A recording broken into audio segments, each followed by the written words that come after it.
Dr. Hovind taught science for 15 years. Then he got his PhD in education. He's always had a love for teaching. But one thing that he's discovered is that in many of the science textbooks across America today, there are some fallacies, some false information being presented. Why is this information in the science textbooks? What are they trying to prove? Hi, my name is Eric, and in this seminar called Lies in the Textbooks, you're going to find out some of those lies that are being presented and what you can do about it.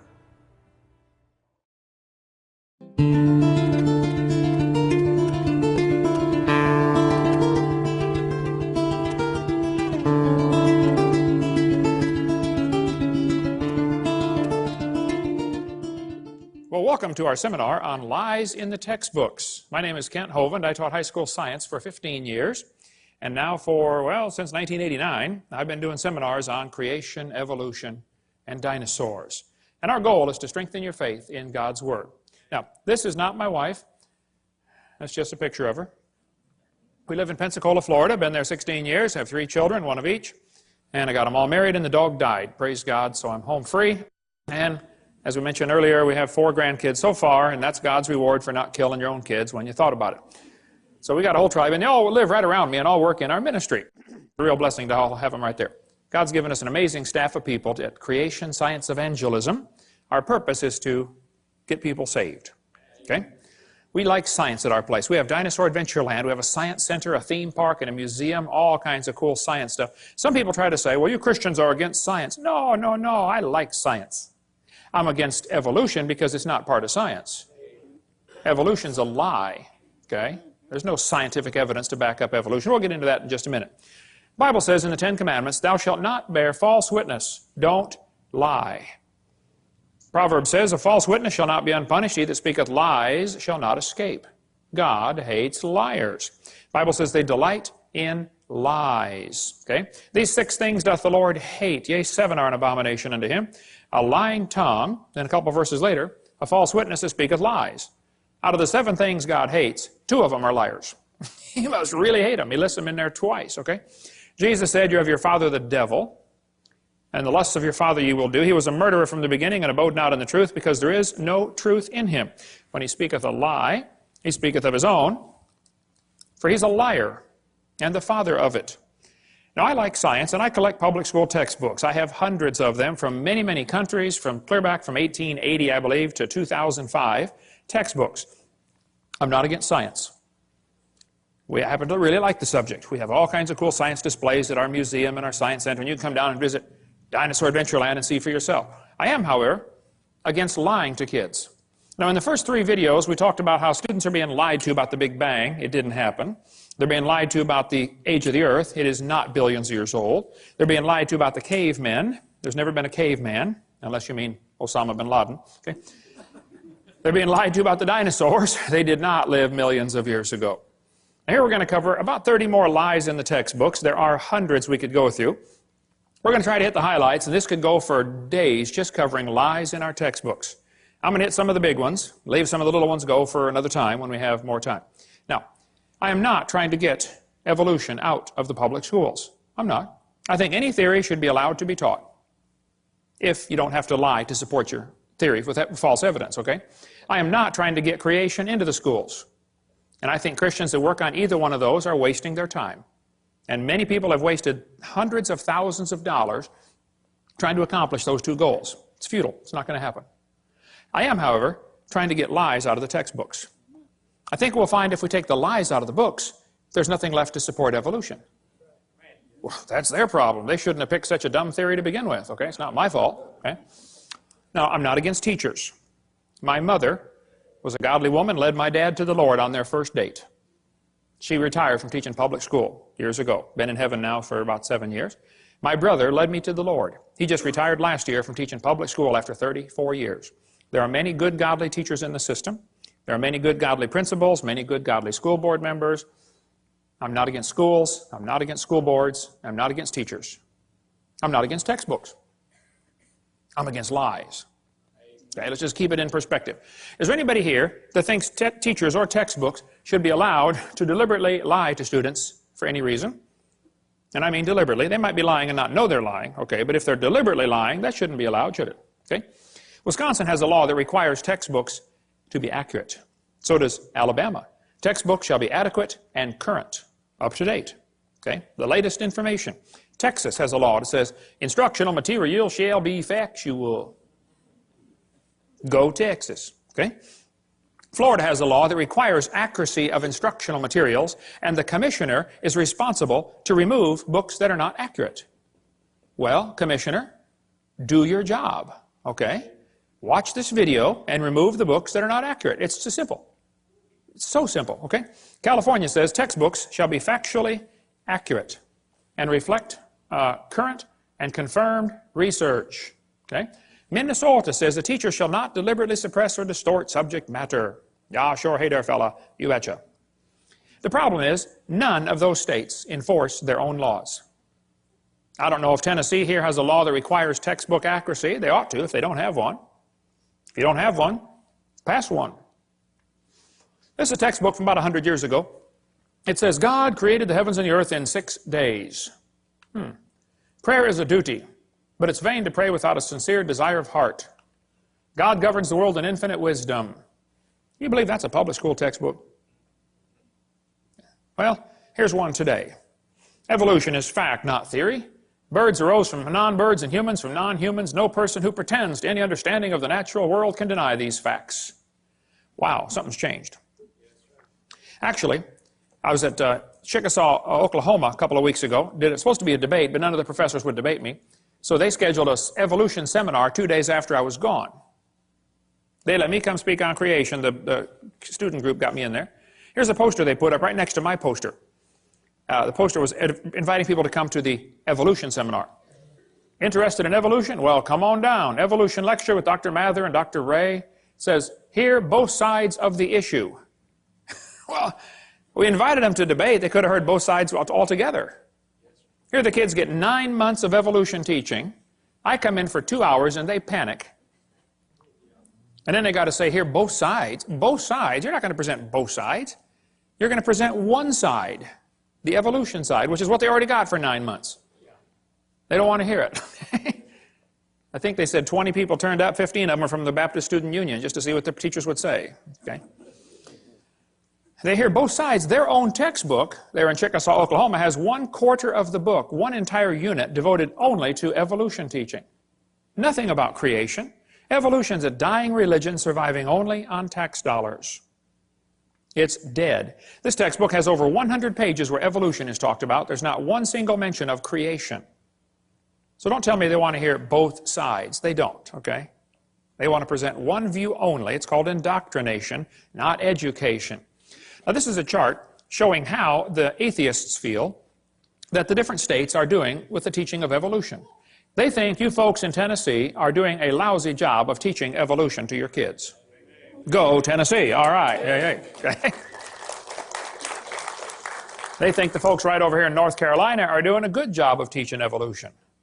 Well, North Carolina folks, get on the ball. Turn your state red by the next time they do this survey, okay?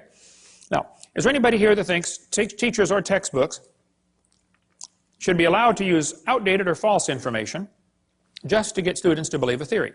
Would that be a good idea? No, okay?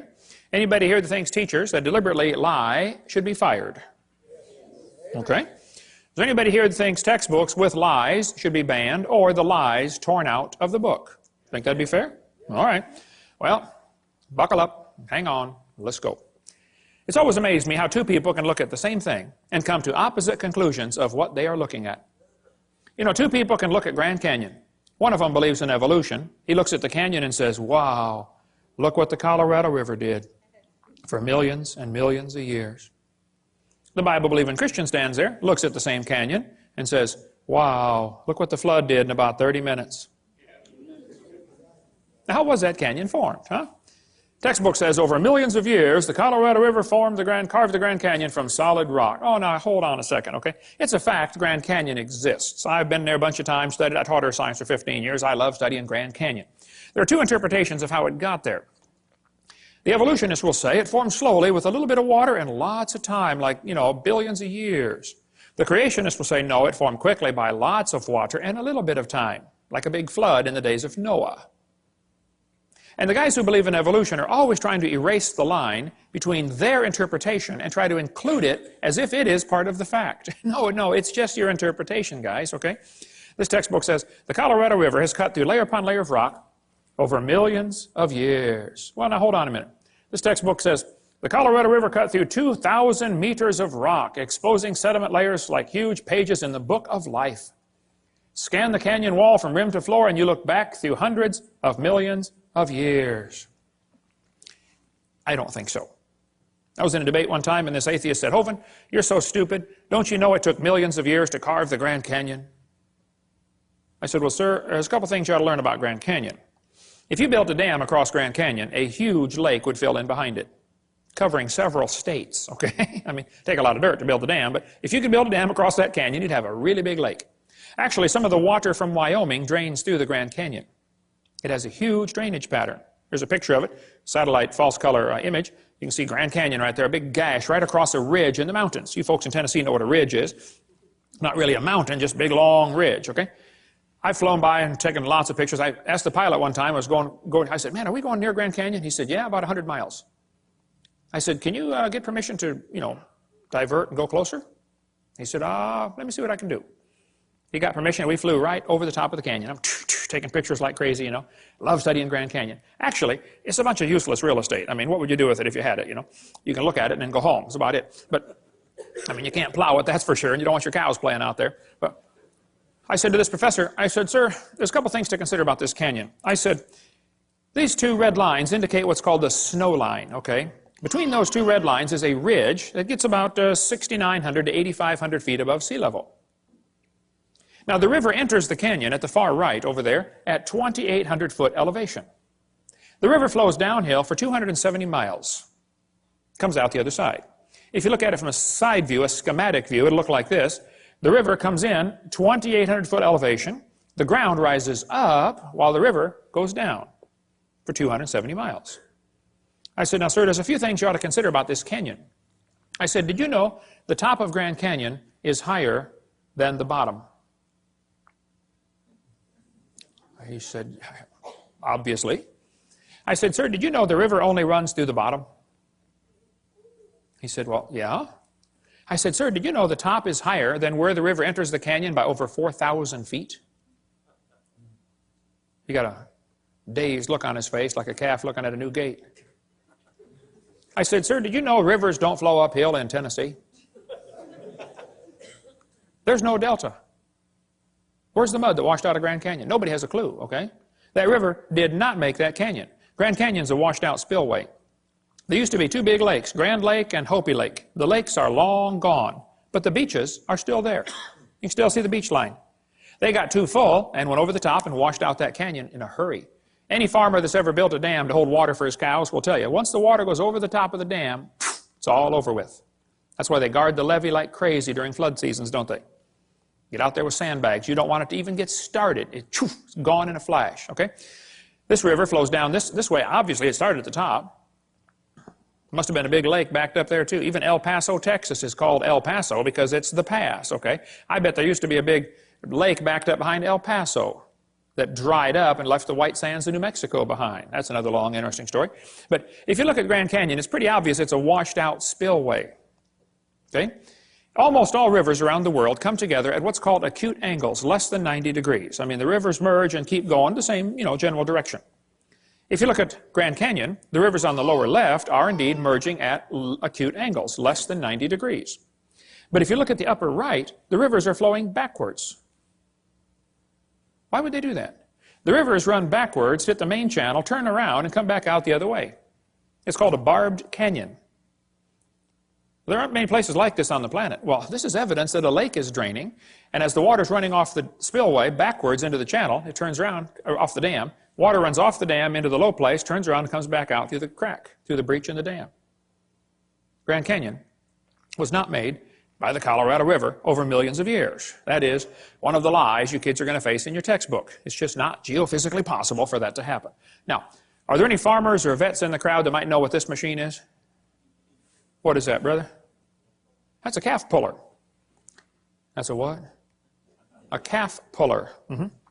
One Once in a while, a cow has a hard time having that baby calf, and so they get the calf puller out, tie the cable around the calf's legs, and jack the calf out of the cow. You get a few tons of pressure on there, calf comes right out, no problem.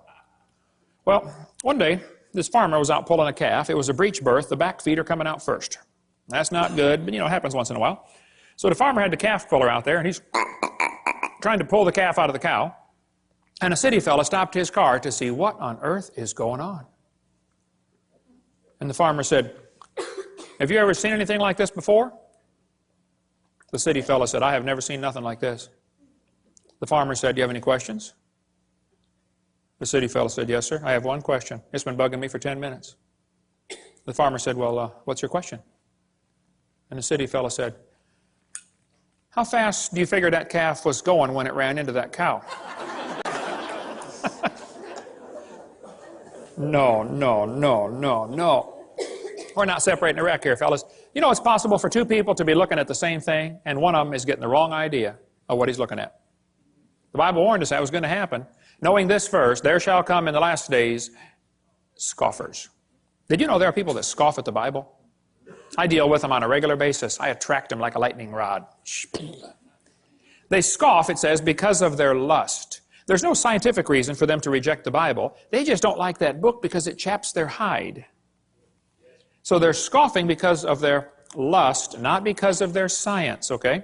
Even Huxley admitted, I suppose the reason we leapt at origin of species was that the idea of God interfered with our sexual mores. We don't want God telling us what to do. Okay? Arthur Keith said evolution is unproved and unprovable. We believe it because the only alternative is special creation, and that is unthinkable. The Bible says they did not like to retain God in their knowledge. For this cause, God shall send them strong delusion. Anybody that believes they evolved from a rock 4.6 billion years ago, I would say is strongly deluded. You would have to have help to be that dumb. You could not do it on your own. You'd have to have years of training and conditioning to believe such a silly idea. Hey, is it possible for a person to go insane? I mean, absolutely loony? Oh yeah, it happens, doesn't it? Okay. Is it possible for an entire group of people to go insane? Can you imagine over 900 people drinking poison Kool-Aid and killing themselves? A whole group went insane. Is it possible for an entire nation to go insane? Like millions and millions of people go just plain old nuts? Oh, it's happened, folks. Hey, is it possible for the entire world to go insane? Well, the Bible says the great dragon was cast out, that old serpent called the devil and Satan, which deceiveth the whole world. I think we're living in a time when just about the whole world has gone nuts. They believe they come from a rock 4.6 billion years ago. How dumb can you get? 2 Peter goes on to say, where is the promise of his coming? That's what the scoffers are going to say. For since the fathers fell asleep, all things continue as they were from the beginning of the creation. That's an important phrase. The scoffers are going to say, the way things are happening now is the way they've always been happening. Long, slow, gradual processes. The Bible says the scoffers are willingly ignorant. Willingly ignorant. In the Greek, that means dumb on purpose. They're willingly ignorant of how God made the heavens and the earth, and they're ignorant of the flood. The world was overflowed with water and perished. We cover more on that on videotape number 2 of our series. But one of the scoffers in the last days was a guy named James Hutton. Now, James Hutton lived in the late 1700s. James wrote a book and said the earth is millions of years old. Now, you need to understand, in the late 1700s, most people believed the Bible, or at least they were strongly influenced by Christianity, and everybody thought the earth was about 6,000 years old. That was the common teaching of the day. Okay? They taught the kids in the public school, God created the world in 6 days, like we saw earlier. But this was also a time of many revolutions. We had the American Revolution, the French Revolution, the Polish, the Spanish, the German. Every country is just about revolting against the idea of a king and establishing a democracy. So they threw off monarchy, and this is known as the age of anti-monarchy. So the Bible says to honor the king, and some people thought the Bible was an obstacle to their political objectives. And they wanted to discredit the Bible. Keep in mind, this all happened in the early 1800s and late 1700s. So back when everybody thought the earth was a few thousand years old, James Hutton came along and said, oh no, it's lots older than that. And it got here by uniformitarianism. Ooh, kids, big word, bold print. That'll be on the test. They always are, okay? Uniformitarianism means the present is the key to the past. No, James, I think the Bible's the only perfect key to the past. But during this time frame, the Christians, instead of fighting against this new teaching of millions of years, they swallowed it. The Christians accepted the idea of a gap theory or day-age theory or progressive creation. They just accepted millions of years right into the Bible when it's obvious to anybody with half a brain and one eye reading the Bible that it does not teach the earth is millions of years old. That's not what it says. So the Christians did not put up an effective defense, an effective resistance to this teaching, and they allowed the church to believe all this. And then when evolution came out, 1859 became popular with Darwin's book, well, the Christians just accepted that too. Boy, what a tragedy. That book covers the great turning point in history, if you like the history of stuff. Well, James Hutton's book that he wrote had a real strong influence on a young lawyer from Scotland named Charles Lyell. Charles Lyell, the lawyer, hated the Bible. Somebody calculated one time that if all the lawyers in the world were laid end to end around the equator, we would all be better off. Charles Lyell, in 1830, wrote this book right here, Principles of Geology. I've got it here on the table. You can come take a look at it. It's all marked up. In this book, you can see his hatred for the Bible kind of ooze off every page. He kept calling it ancient doctrines. He said, oh, you have a scriptural authority. He was mocking them, okay? He called it a religious prejudice. He said, men of superior talent, he's talking about himself, who thought for themselves and were not blinded by authority, he used every opportunity he could find to mock the Scriptures. And kids, you won't have to go to college very far before you're going to run into a professor that has this mocking attitude toward God's Word. How many of you had one when you went through school? Seems like their whole goal in life is to destroy your faith. I had a bunch of them when I went to school. They just wanted to destroy your confidence. Well, Charles said his goal was to free the science from Moses. What do you suppose he meant by that? Well, before Charles Lyell wrote his book, everybody looked at the geology, looked at Grand Canyon and said, wow, look what the flood did. He didn't like people interpreting Earth's history in light of the Bible. He wanted them to interpret Earth's history in terms of millions of years. Lyell is the primary guy responsible for inventing what today is known as the geologic column. How many have ever heard of the geologic column before? They divided the Earth up into layers and gave them names, you know. Cenozoic, Mesozoic, Paleozoic, Archaeozoic, all that kind of stuff. Maybe you saw the movie Jurassic Park, named after the Jurassic layer, okay? Each layer of rock was given a name and an age and an index fossil. Now keep in mind, all this was done in 1830 before there ever was a carbon dating, potassium-argon dating, rubidium-strontium dating, lead-208, lead-206, uranium-235, uranium-238. None of those had even been thought of. So they didn't determine these great ages by any radiometric decay method. They just picked the numbers out of the clear blue sky. It's a fact the Earth has many layers of sedimentary rock. That is just a fact. You can see them all over Tennessee here. How'd they get there? Well, there are two interpretations. One group says the layers formed slowly over millions of years. The other group says, no, these layers are all from the flood in the days of Noah. And again, they're always trying to erase that line between the two and make their interpretation become part of the fact. And it's just not, okay? It's just their interpretation, that's all. The geologic column is actually the Bible for the evolutionist. The only place you'll ever find it is in the textbooks. It doesn't exist. This guy admits it. He said, if there were a column of sediments, unfortunately, no such column exists. Did you know there is no geologic column? If there was, it'd be 100 miles thick. It doesn't exist. It's one of the lies in the textbooks. And actually, all of evolution is based on this lie right here. This is one of the most serious ones, in my opinion. It's true the Earth has layers. That's not the question. Okay? How did they get there, though? I mean, if that layer sat there for 10 million years waiting for the next one, don't you think it's going to rain once in a while in 10 million years? Why are there no erosion marks between the layers? Why are they stacked on top of each other just like a stack of pancakes? And by the way, why are there no soil layers between the rock layers? I mean, soil builds up on top of rock. Don't you think there'd be some soil built up once in a while? Look, if you get a jar of dirt and rocks and gravel and sand and mud and shake it up and set it down, it settles into layers for you in a few minutes. It doesn't take long.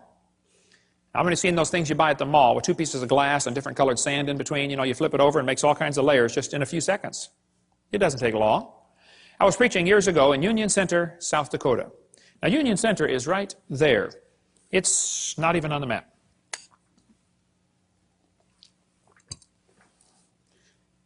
And South Dakota puts everything they can find on the map just to kind of fill in the white places, you know. Well, there were 40 people in the whole town. 38 of them came to church. Other two must have been pulling a calf, I reckon. I don't know. But boy, we had a great meeting, and the preacher said, "Hey, Hovind, let's go down to Rapid City. They've got a bunch of dinosaurs in the museum there." I said, "All right, I like dinosaurs. Let's go." So we all drove down to Rapid City. We came to this museum, and a guide met us at the door. He said, "Hey, folks, would you like me to give you a tour?" We said, "That would be great, sir." Well, the first place we stopped on the tour was the geologic time chart. They have it lit up, and it's behind glass, and it's holy and sacred. Don't dare touch that thing, you know. So we're standing over there, and the guide said, "Now, folks, this layer of rock right here is about 70 million years old." And it's so cool because they always get that sanctimonious tone in their voice, you know. 70 million years old. Oh. Well, my daughter was 12 years old at the time. She raised her hand. She said, "Mister, how do you know that layer is 70 million years old?" He said, "Honey, that's a good question. We tell the age of the layers by what types of fossils we find in them. They're called index fossils." And by the way, that's correct. That's what the textbook says. Scientists use index fossils to determine the age of rock layers. She said, "Thank you, sir." We walked around the other side. We're standing over here, and the guide said, "Now, folks, these bones are about 100 million years old." My daughter raised her hand again. She said, "Sir, how do you know those bones are 100 million years old?" He said, "Well, honey, we tell the age of the bones by which layer they came from." She said, "Sir, when we were standing over there, you told me you knew the age of the layers by the bones, and now you're telling me you know the age of the bones by the layers." She said, "Isn't that circular reasoning?" I thought, wow, a chip off the old block. That guide had the strangest look on his face. It was almost as if he were thinking. He looked at my daughter. He looked at me. I wasn't about to help him. I thought, wow, this is going to be good. I have got to hear this. He looked back at my daughter. He said, "Wow, you're right. That is circular reasoning." He said, "I never thought of that before." That fellow drove 50 miles one way that night to come hear me speak in Union Center, South Dakota. The crowd swelled to 39. We set up a chair in the aisle. Afterwards, he talked to me for an hour. He said, "Hovind, is everything I believe about geology wrong? I teach this stuff at the college."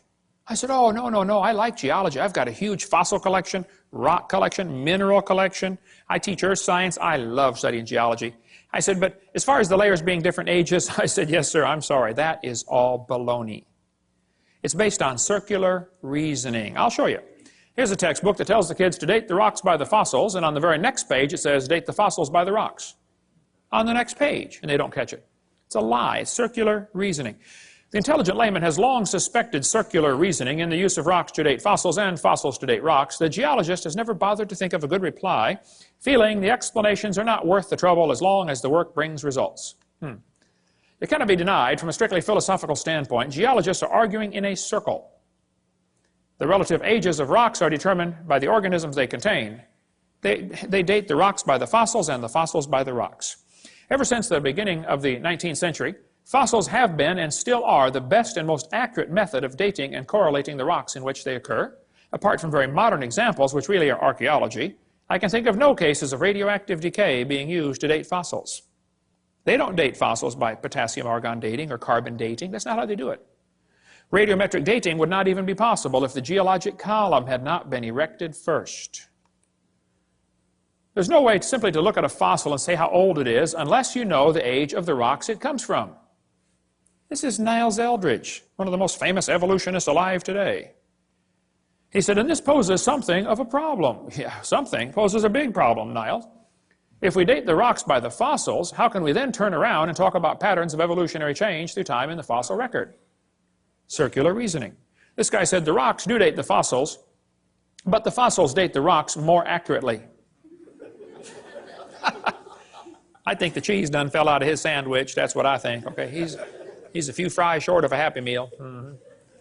It's based on circular reasoning. Okay, This guy said the charge of circular reasoning can be handled several ways. It can be ignored as not the proper concern of the public. It can be denied by calling down the law of evolution. It can be admitted as a common practice or avoided by pragmatic reasoning. But it is all based on circular reasoning. Actually, at the Scopes monkey trial, 1925, over here in Dayton, Tennessee. How far is Dayton from here, Steve? About 100 miles, okay. This is what they were going to use as evidence for evolution. The lowest layers are obviously the oldest. Page 275 of the court transcript. No, the oldest layers are not obviously the oldest.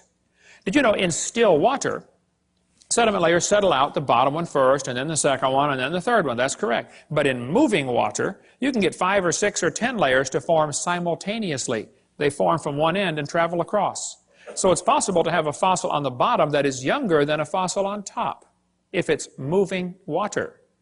There's a great video tape called Experiments in Stratification. It covers all that if you want more on that. Or get our video number 6. We'll get more of that later. I like to ask evolutionists, I say, guys, your geologic column contains limestone quite a few places. If I handed you a piece of limestone, how would you know if it's 100-million-year-old Jurassic limestone or 600-million-year-old Cambrian limestone? I mean, exactly what's the difference? They'd say, well, the only way to tell the difference is by the index fossils. That's precisely my point. They date the layers by the fossils. This textbook shows the kids a trilobite, and it says, boys and girls, trilobites make good index fossils. If a trilobite is found in a rock layer, the rock layer probably formed 500 to 600 million years ago. I don't think so. Somebody found a human shoe print where the guy with a shoe on had stepped on and smashed a trilobite. They asked evolutionists all over, how on earth could a human step on a trilobite? If trilobites lived 500 million years ago, and man didn't get here till, 3 million years ago, and they didn't start wearing shoes till 10,000 years ago, how could a human step on a trilobite? One atheist said, well, it's obviously. The only answer would be that aliens visited the planet 500 million years ago. Oh, them aliens will do it every time. Another guy said, well, maybe there was a large trilobite shaped like a shoe that fell on a small one.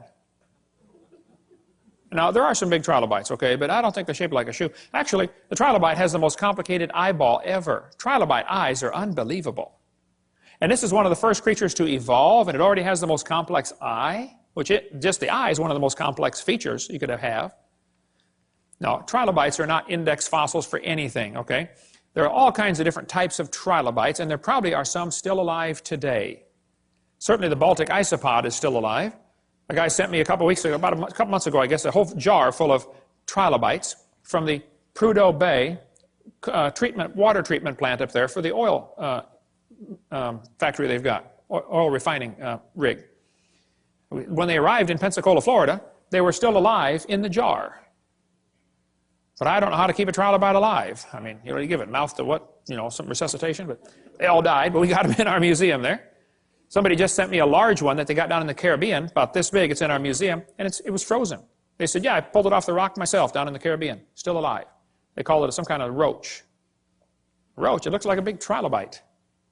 This textbook shows the kids a graptolite. It says, boys and girls, this is 410 million years old. I don't think so. Graptolites were found still alive in the South Pacific 10 years ago. So if you find graptolite, you can't use that as an index fossil for any age rock, okay?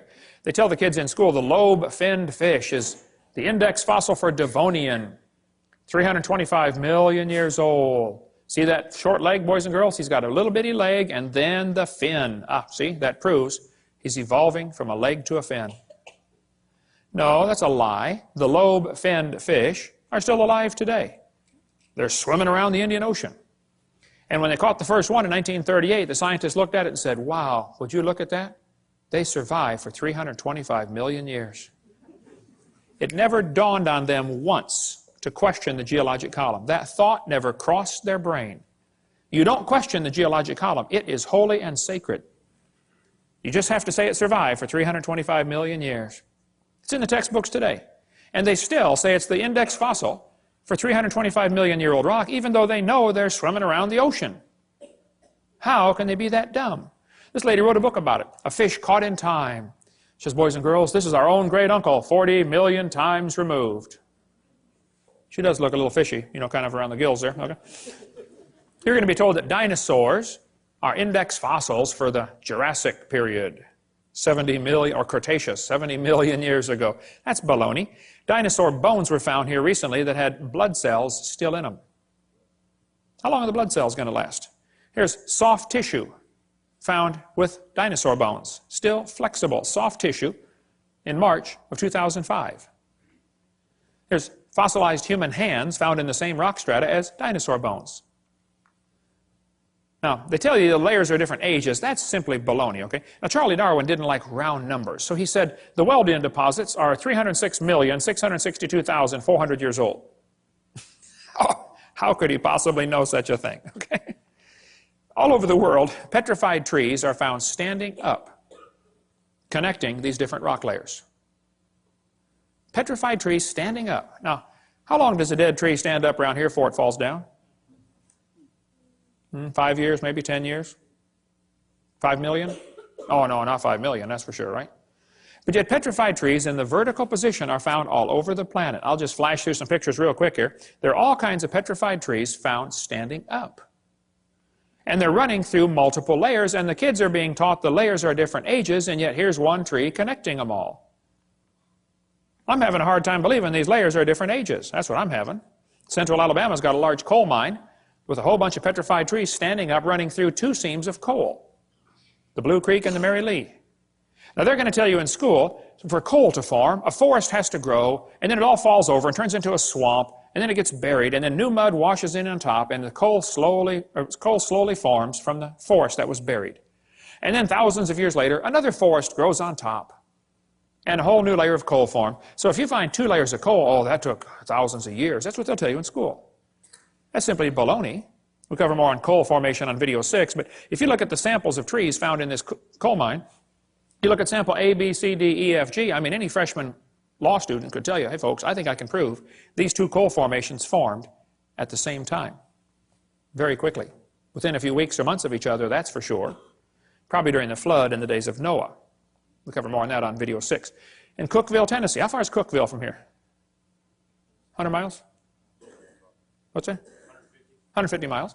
In Cookeville, Tennessee, there's a coal mine with petrified trees standing, running. Here's coal at the bottom. The tree is coalified at the bottom, petrified in the middle, and coalified on top, where it went through a second coal seam. Same tree. By the way, why are coal seams generally found on top of layers of rock or clay? Wouldn't be a pretty poor place to grow a forest? Ought to be on top of soil, don't you think? Yeah. Polystrate fossils are found all over the world. In Joggins, Nova Scotia, there are dozens of petrified trees standing up, connecting different rock layers. Scientists go up there and look at them and just say, wow, that's curious. No, it's more than curious. It's devastating to your teaching that the layers are different ages. There's a brochure you can get from our bookstore. It's $2. It's got 30-some color pictures of petrified trees in the vertical position. Occasionally, the petrified trees are found upside down, running through many rock layers. Now we really got a problem. I've thought about this till my brain hurts. The evolutionists have 2 ways to solve this. They can say, well, Hovind, you know, the trees stood upright for millions of years while the layers formed around them. Or the trees grew through hundreds of feet of solid rock looking for sunlight. There's a third way to look at it. You know, maybe they were all buried in a big flood. How fast was that calf going? Keep that thought in mind, okay? Mount St. Helens blew thousands of trees into Spirit Lake. Lots of those trees are stuck in the mud at the bottom of Spirit Lake. They're going to petrify in the standing position. More on video 6 about that. It doesn't take long for things to petrify. Here's petrified firewood. The guy chopped on it before it turned to stone. Here's mummified dog stuck in a tree. Turned to stone. It chased a coon up the tree apparently and got stuck. They named it Stucky. What would you call it, okay? Here's petrified cowboy boot with the cowboy's legs still in it. The boot was made in 1950 and the leg is turned to stone. Here's petrified fish giving birth. It does not take millions of years to give birth. Praise God, okay? Here's a petrified hat. Petrified pickle found in a jar. The guy sent me the jar and pickle. He said, Brother Hovind, I found this in Montana in an old home. The house was junk. The roof was gone. The house was falling apart. But he said, you want a petrified pickle for your museum? I said, of course. Who in their right mind would not want a petrified pickle, you know? Come on down to Pensacola, Dinosaur Adventureland, and see the petrified pickle. Here's petrified sacks of flour found in a flour mill that flooded in 1910 in Eureka Springs, Arkansas. Here's petrified toadstool. There's an amazing gem and mineral museum just south of Bloomington, Illinois, in a little bitty tiny town called Shirley, Illinois. You got to be trying to find it to get there, but it's worth going to see the Funk Gem and Mineral Museum. Okay? Here's petrified acorns. This kid sent them to me. He said, Brother Hovind, I was 7 years old at the time. He said, I stuck these acorns in a bucket of water, and I thought they might, sprout and make some trees, and I forgot about them. Next spring, my mama found the bucket on the back porch, and the acorns had turned to stone. He said, would you like them for your museum? I said, of course. Come on down and see the petrified acorns. More on petrification on video number 6. So kids, when they tell you the layers are different ages, you tell them Kent Hovind said they're confused or they're lying. It is not correct. Those layers all formed, nearly all of them, at the time of Noah's flood. 80 to 85% of Earth's surface does not even have 3 geologic periods appearing in correct consecutive order. Even though this geologic column does not exist, except in the textbooks, that teaching is what changed people in the 1830s away from believing the Bible to believing in uniformitarianism. This teaching especially affected a young preacher. He just got out of Bible college, studied to be a pastor of a church. His name was Charles Darwin. Anybody ever heard of Charles Darwin? Charles Darwin graduated from Bible college to be a preacher, and he's going to sail around the world for 5 years first and collect some bugs for some, bugologist back there in England.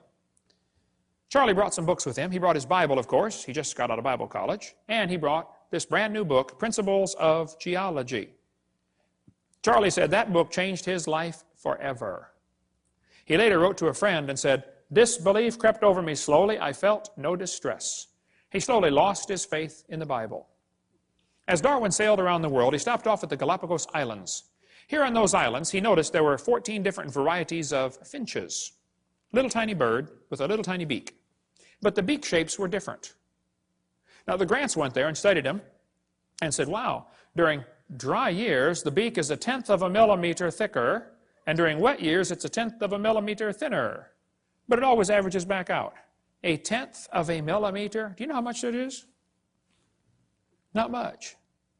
Darwin looked at the birds and said, you know what? I think all these birds had a common ancestor. I bet you're right, Charlie. It was a bird.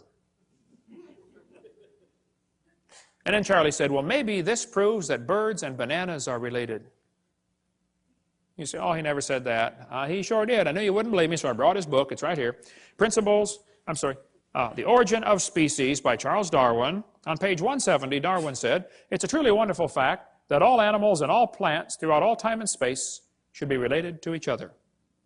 Isn't he saying the birds and bananas are related? He sure is. This is a lie. What Charlie observed is what is sometimes called microevolution. Microevolution tells us dogs produce a variety of dogs. That's a fact. It happens, okay? And roses produce a variety of roses. Nobody argues about that. The question is, does it go any farther than that? You may get a big dog or a little dog, but you get a dog every time. And probably the dog, the wolf, and the coyote had a common ancestor. I wouldn't argue about that. We did the test this morning. Had a 5-year-old girl. Said, okay, here we have a dog, a wolf, a coyote, and a banana. Which one is not like the others? She got it. The banana. We got college professors can't figure that out. Here's National Geographic says, the evolution of dogs from wolves. Well, duh, nobody's arguing about that. Yeah, dogs came from wolves, okay? The Bible says they bring forth after their kind. 10 times it says that in the first chapter. See, this word evolution has 6 meanings. We've been through this before, so I'm going to go through it kind of quickly. There's first of all cosmic evolution, Big Bang. Secondly, chemical evolution, where all the chemicals come from hydrogen. That's baloney. Thirdly, stellar evolution, where all the stars form from dust. You cannot get dust to condense into a solid star. Can't happen. There's Boyle's gas laws that drive it away, okay? Then there's enough stars out there, though we can all have 11 trillion to ourselves. Then you have organic evolution, where life gets started from non-living material.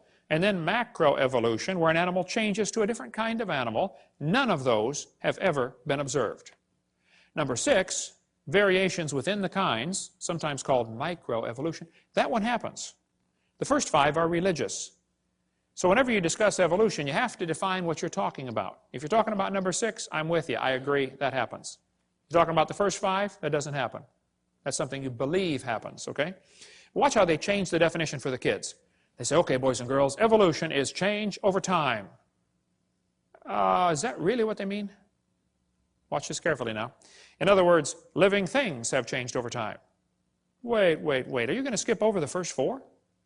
They just want to bypass the first four stages like it's not part of the theory? Well, then you don't have a coherent theory. Then they say, evolution is defined as a change in species over time. Now they're down to what I believe in. I think species can change. I think you can get some really weird varieties of animals, but they're still the same kind, okay? This is a lie, kids. That's not really what they mean by evolution. They want to give you examples of number 6 and make you believe that the whole theory has been proven. Don't get brainwashed. Most evolutionists will say, well, macroevolution is just micro with longer periods of time. No, it's not. They had a big conference on this very question in Chicago. They said the central question of the Chicago conference was whether the mechanisms underlying microevolution can be extrapolated to explain the phenomena of macroevolution. The answer can be given as a clear no. It doesn't work. Variations happen, sure, but they have limits. Did you know farmers have been trying to get bigger pigs for a long time? Do you think they'll ever get a pig as big as Texas? Nah, I bet there's a limit, isn't there? Okay? Roaches become resistant to pesticides. Do you think they'll ever become resistant to a sledgehammer? Probably not. See? There's a tiger had 3 kittens, all different colors, same litter. That's variations, but it's still a tiger. That's not evolution. They always end up producing the same kind of offspring, just like the Bible says. The information for the new variety had to be in the gene code already, or it couldn't produce it. No new information is ever added. The gene pool of the new variety is always more limited. Somebody spent years crossbreeding dogs to develop the Chihuahua. All that money to make a dog that's 100% useless. I mean, think about it. How long would the Chihuahuas last in the real world? Turn them all loose into the woods. Watch what happens. They'd run up to the wolf. Yep, yep, yep, yep, yep, yep, yep, yep. Crunch. End of gene code, right? Genetic information is lost, not added when you get a strange variety. Real evolution would need an increase in genetic complexity. We don't ever observe that. Now, I grew up in Illinois, corn country. Did you know there are so many kinds of corn up there, they have to number them? You'll be driving down the highway and there's a sign that says BX65. Don't mix it with XL29. Something will explode. But folks, you can crossbreed corn from now to the cows come home and you are always going to get corn. You're never going to get a hamster or a tomato or a whale to grow on your corn stalk. It just ain't going to happen, okay? There's a whole variety of dogs in the world, and they might have had a common ancestor. A dog. There's BBC News.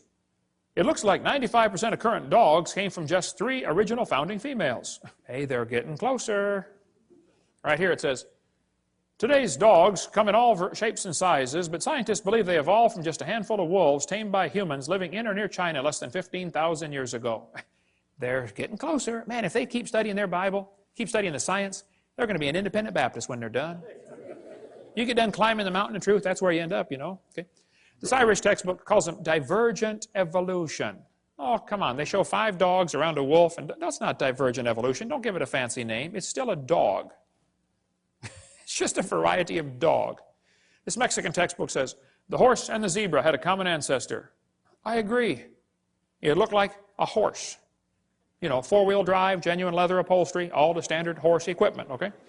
They got little tiny horses today. We had the world's smallest horse come visit our dinosaur adventure land. Talk about useless. I mean, you know, you can't ride it. Well, my granddaughter could, but it won't bark, you know. What do you do with a horse like that? You know, horses, zebras, and asses can all be crossbred. They have competition in California. Who can get the weirdest animal? They get zorses, zonkies, zeonies, zedonks, zebras, and shebras. Here's a zebra who forgot to put his PJs on. Here's a herd of zebroids running around. You know, in the last 100 years, the Kentucky Derby's gone from an average winning speed of 127 seconds down to 123 seconds. Now, even in the old days, they had some pretty low times turned in, okay? Question, how much money would you guess has been spent on selective breeding trying to get the fastest horse for the Kentucky Derby? Millions and millions of dollars. They do the same thing right around here, don't they? Spend lots of money for a Tennessee Walker. What's the most expensive Tennessee walking horse you've ever heard of? $1 million for one horse? $3 million for one horse. That's how much per pound? Man, I was in Italy. We ate horse over there. It's good, too. Tastes like chicken, you know. Now, I don't know if they've got to the absolute limit of horse speed or not. I don't know. But I suspect they're getting kind of close, okay? If you really want to win the Kentucky Derby, why don't you breed wings on your horse and fly around the track in 12 seconds? The whole point is, sure, you get varieties, but they're limited. There's a bunch of different kinds of cows in the world, and they might have had a common ancestor. A cow. This magazine's where you order chickens. All right, boys and girls, should we order, you know, cinnamon queens, red rocks, white rocks, cherry eggers, or brown leghorns? But look what the magazine says. Jungle fowl are the original bird from which all varieties and strains of domesticated chickens are derived. Did you know all the chickens had a common ancestor? Anybody want to guess what it was? Chicken. You got it. There are 8 kinds of bears in the world, and they might have had a common ancestor. A bear. You know, broccoli, cabbage, cauliflower, and Brussels sprouts all have a common ancestor called a plant. In California, they've got huge fields where they graft English walnut trees onto black walnut stumps. They do it because the black walnut stump, the root system is tough and can handle the weather over there. But the black walnut doesn't taste as good, it doesn't sell for as much money, and it's tougher to crack. English walnuts taste better, they sell for more money, and they're easier to crack, but the root system rots. So they cut them off and stick them together. They do it all over there. Well, they can do it because they're both a walnut. See, you could never graft an English walnut tree onto the back of a turtle. That won't work, see? The sugar beets were used for years. When sugar got expensive, they wanted to get sugar out of beets. So they tried to do selective breeding to increase the sugar content in sugar beets. They raised it from 6% to 17%, but could not. They ran into a brick wall. Hey, can't go past 17. And the further they got away from the normal wild sugar beet, the more problems they started having. Now you got to babysit the field and spray pesticides and bugicides and everything else on it, okay? Because its disease resistance goes down. People say, don't bacteria become resistant to drugs? Well, that's because they lose information, not gain it. I'll show you. Dr. Spettner points out, this is based on a misunderstanding, for the mutations that cause antibiotic resistance still involve information loss. For example, to destroy a bacterium, the antibiotic streptomycin attaches to part of a bacterial cell called ribosomes. Mutations sometimes cause a structural deformity in ribosomes. Since the antibiotic cannot connect with the misshapen ribosome, the bacterium is resistant. Even though this mutation turns out to be beneficial for the moment, it still constitutes a loss of information, not a gain. No evolution has taken place. The bacteria are not stronger. In fact, under normal conditions with no antibiotic present, they are weaker than their non-mutated cousins. I'll give you an example. Suppose somebody's coming through town and they're handcuffing everybody, taking them off to jail, and then they're going to kill them. But you don't have any arms, so they can't handcuff you. Aha. Is that a beneficial mutation to not have arms? Well, yeah, for the moment, okay. But in long term, it's not beneficial, okay? And so all the examples they ever point to are bacteria becoming resistant to drugs. That's a loss of information, not a gain. The Bible is correct. They bring forth after their kind. James Hutton wrote a book in 1795, and people began to doubt the earth was 6,000 years old. Charlie Lyell wrote a book in 1830, and people began to doubt the flood, and Charlie Darwin's book made people doubt the Creator.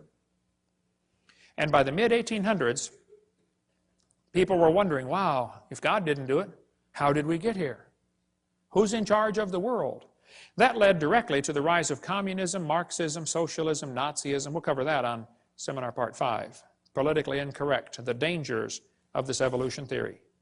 Now, Darwin didn't originate the evolution theory. It was around before him. He just simply made it popular, okay? But Timothy was warned by Paul here in 1 Timothy 6. You be careful about avoiding profane and vain babblings and oppositions of science falsely so called. Evolution is not science. Evolution's a religion in every sense of the word. Hitler said, let me control the textbooks, I'll control the state. Professor Wilson at Harvard University said, as were many persons from Alabama, I was a born-again Christian. When I was 15, I entered the Southern Baptist Church with great fervor and interest in the fundamentalist religion. I left at 17 when I got to the University of Alabama and heard about evolution theory. He lost his faith, first year of college. That's what happened to Philip Wentworth. Studied for the ministry at Harvard, lost his faith, gave up on the ministry. That's what happened to Scott. He almost lost his faith till somebody showed him one of my videotapes. And he said, oh, man, you saved my faith, Brother Hovind. This, Marty wrote me and said, I want to let you know your ministry has been a blessing to me. I'm one of the high school students in the anthropology class that is a victim of the dangers of evolution teaching. I was very discouraged and questioned the existence of God. I listened to your seminars and that completely encouraged me, and it was a blessing to me. Yay, rescued one. It's amazing how many thousands of people down through history have lost their faith because of this evolution teaching. Karl Marx said he wanted to serve God with his life. Went off to college, became an evolutionist. Comrade Stalin. There was a special this afternoon on TV. How many saw that about Comrade Stalin on the History Channel? He went to a Christian school, read Darwin's book, and became an atheist. Killed between 60 and 100 million of his own people. Andrew Carnegie became an evolutionist reading Darwin's book. He said it freed him from the shackles of religion. Light came in as a flood and all was clear. Not only had it got rid of theology and the supernatural, but I found the truth of evolution. Carnegie left behind millions of dollars to make sure evolution is taught in our schools instead of creation. He funded the National Center for Science Education. The list is really long. We'll have to quit now. But 75% of kids from Christian homes that go to public schools lose their faith after 1 year of college. What's in these textbooks anyway? What are they teaching our kids that's making them lose their faith? Well, we're going to cover some of the lies in the textbooks, some more lies in the textbooks in the next session. There is no known evidence to support the evolution theory except things that have been proven wrong a long time ago. If real evidence exists for this evolution theory, I would like to see it. We've been offering $250,000 for real scientific evidence for evolution. We've had that offer for over 10 years.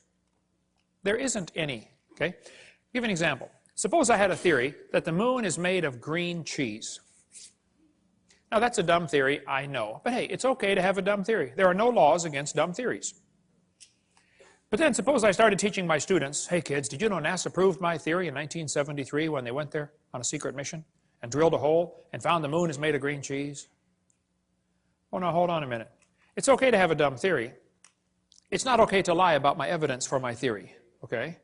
It is worse for me to get paid by tax dollars while I lie about my theory. So I don't mind if they want to have a theory that we came from a rock. That doesn't bother me. It does bother me that they want to lie to the students about their evidence, and it really bothers me that I have to pay their salary while they lie to spread their theory. So here's some of the evidence they use for evolution theory. They say, we have evidence from fossils. I say, guys, you got to be kidding. No fossil counts as evidence for evolution. None. If you find bones in the dirt, all you know is it died. You don't know it had any kids. No fossil could count as evidence for evolution. None. They say we have evidence from structure, from molecular biology, from development. Well, let's talk about a few of these. Evolution is dead. The theory is defunct. There is no evidence to support it. But some of the followers are pretty dedicated, and they're having a hard time letting it go. They'll even lie to you to make you think everything's fine. They say, wow, look at that evolution theory. It's perfectly fine. There's no challenge to evolution. Look, he never looked better. Pulse and heart rate look good. No, I'm sorry. He's a goner, okay? Don't be the last one off the boat. It is sinking. Evolution is based on two faulty assumptions. Number one, they say mutations make something new. That's never been observed. Number two, natural selection makes it survive and take over the population. Evolution is actually a religion of death. In order for evolution to work, one animal evolves a little better than the rest. What must happen to the rest of them to make this thing work? They got to die. Or else the new improved gene is swamped back into the gene code. The question is so simple and profound. Did man bring death into the world like the Bible says? Or did death bring man into the world like evolution says? Somebody is wrong. Textbook says there are mutations, and they are the original source of variation in populations. I agree, mutations happen, no question. But mutations do not produce any evolution. Mutations are scrambling up existing genetic code. They're not making anything new. Here's a 5-legged bull. That's a mutant. There's no new information added. He already had the information on how to make a leg. It just made one in the wrong place, that's all. It's not new information, it is scrambled information. Here's a short-legged sheep. Again, no new information. And by the way, that's not beneficial. He's the first one the wolf is going to catch. Right? Go, boys, go. Here comes the wolf. Brrr. Oh, Herman didn't make it. There's a two-headed lamb. That's a mutant. It's not beneficial. Two-headed turtle. That's a mutant. Not ninja, but it's mutant. Okay. Now, he's going to freeze first winter because nobody makes a double-neck turtleneck sweater. He's just not going to make it. Now, scrambling up the letters of the word Christmas will get you all sorts of different words. But it will never get you Xerox, zebra, or queen. The letters aren't available. This textbook shows the kids a four-wing fly, which, by the way, cannot fly. And it says, boys and girls, normal fruit flies have 2 wings. This mutant has 4. This rare mutation, like most mutations, is harmful. Then it says, beneficial mutations are the raw material for natural selection. No, hold on a minute. Why don't they show us an example of a beneficial mutation? Why did they tell us about the good ones and not show us a picture of a good one? You know why they didn't show a picture of a good mutation? Because nobody's ever seen one. There's never been one beneficial mutation. I said that in a debate one time, and this atheist said, Hovind, you're lying. He said, I can name a beneficial mutation right now. He said, people in Africa that get sickle cell anemia are less likely to get malaria. I said, that's brilliant, sir. That's like saying if you cut off your legs, you can't get athlete's foot. They're both negative, okay? Then they say evolution and natural selection go together. This one says natural selection causes evolution. That's a lie. Natural selection selects. It doesn't create anything. Natural selection is not a creative force, okay? Natural selection may be a stabilizing force, but it's not a creative force. Anybody with half a brain can figure that out. Natural selection cannot create any properties. It can only select. This textbook says, evolution by natural selection had occurred in just 1 year. Oh, they're lying. It says natural selection can lead to evolution. That's a lie. Natural selection selects. It doesn't create a thing. If you worked in a factory that made cars, how far is the Saturn plant from here? Pretty close, isn't it? How many of you work? Anybody here work in the Saturn plant? Okay. Suppose you worked in quality control. Your job was to check the car when they got done building it, you know, kick the tires, slam the doors, and drive it around, see if it runs.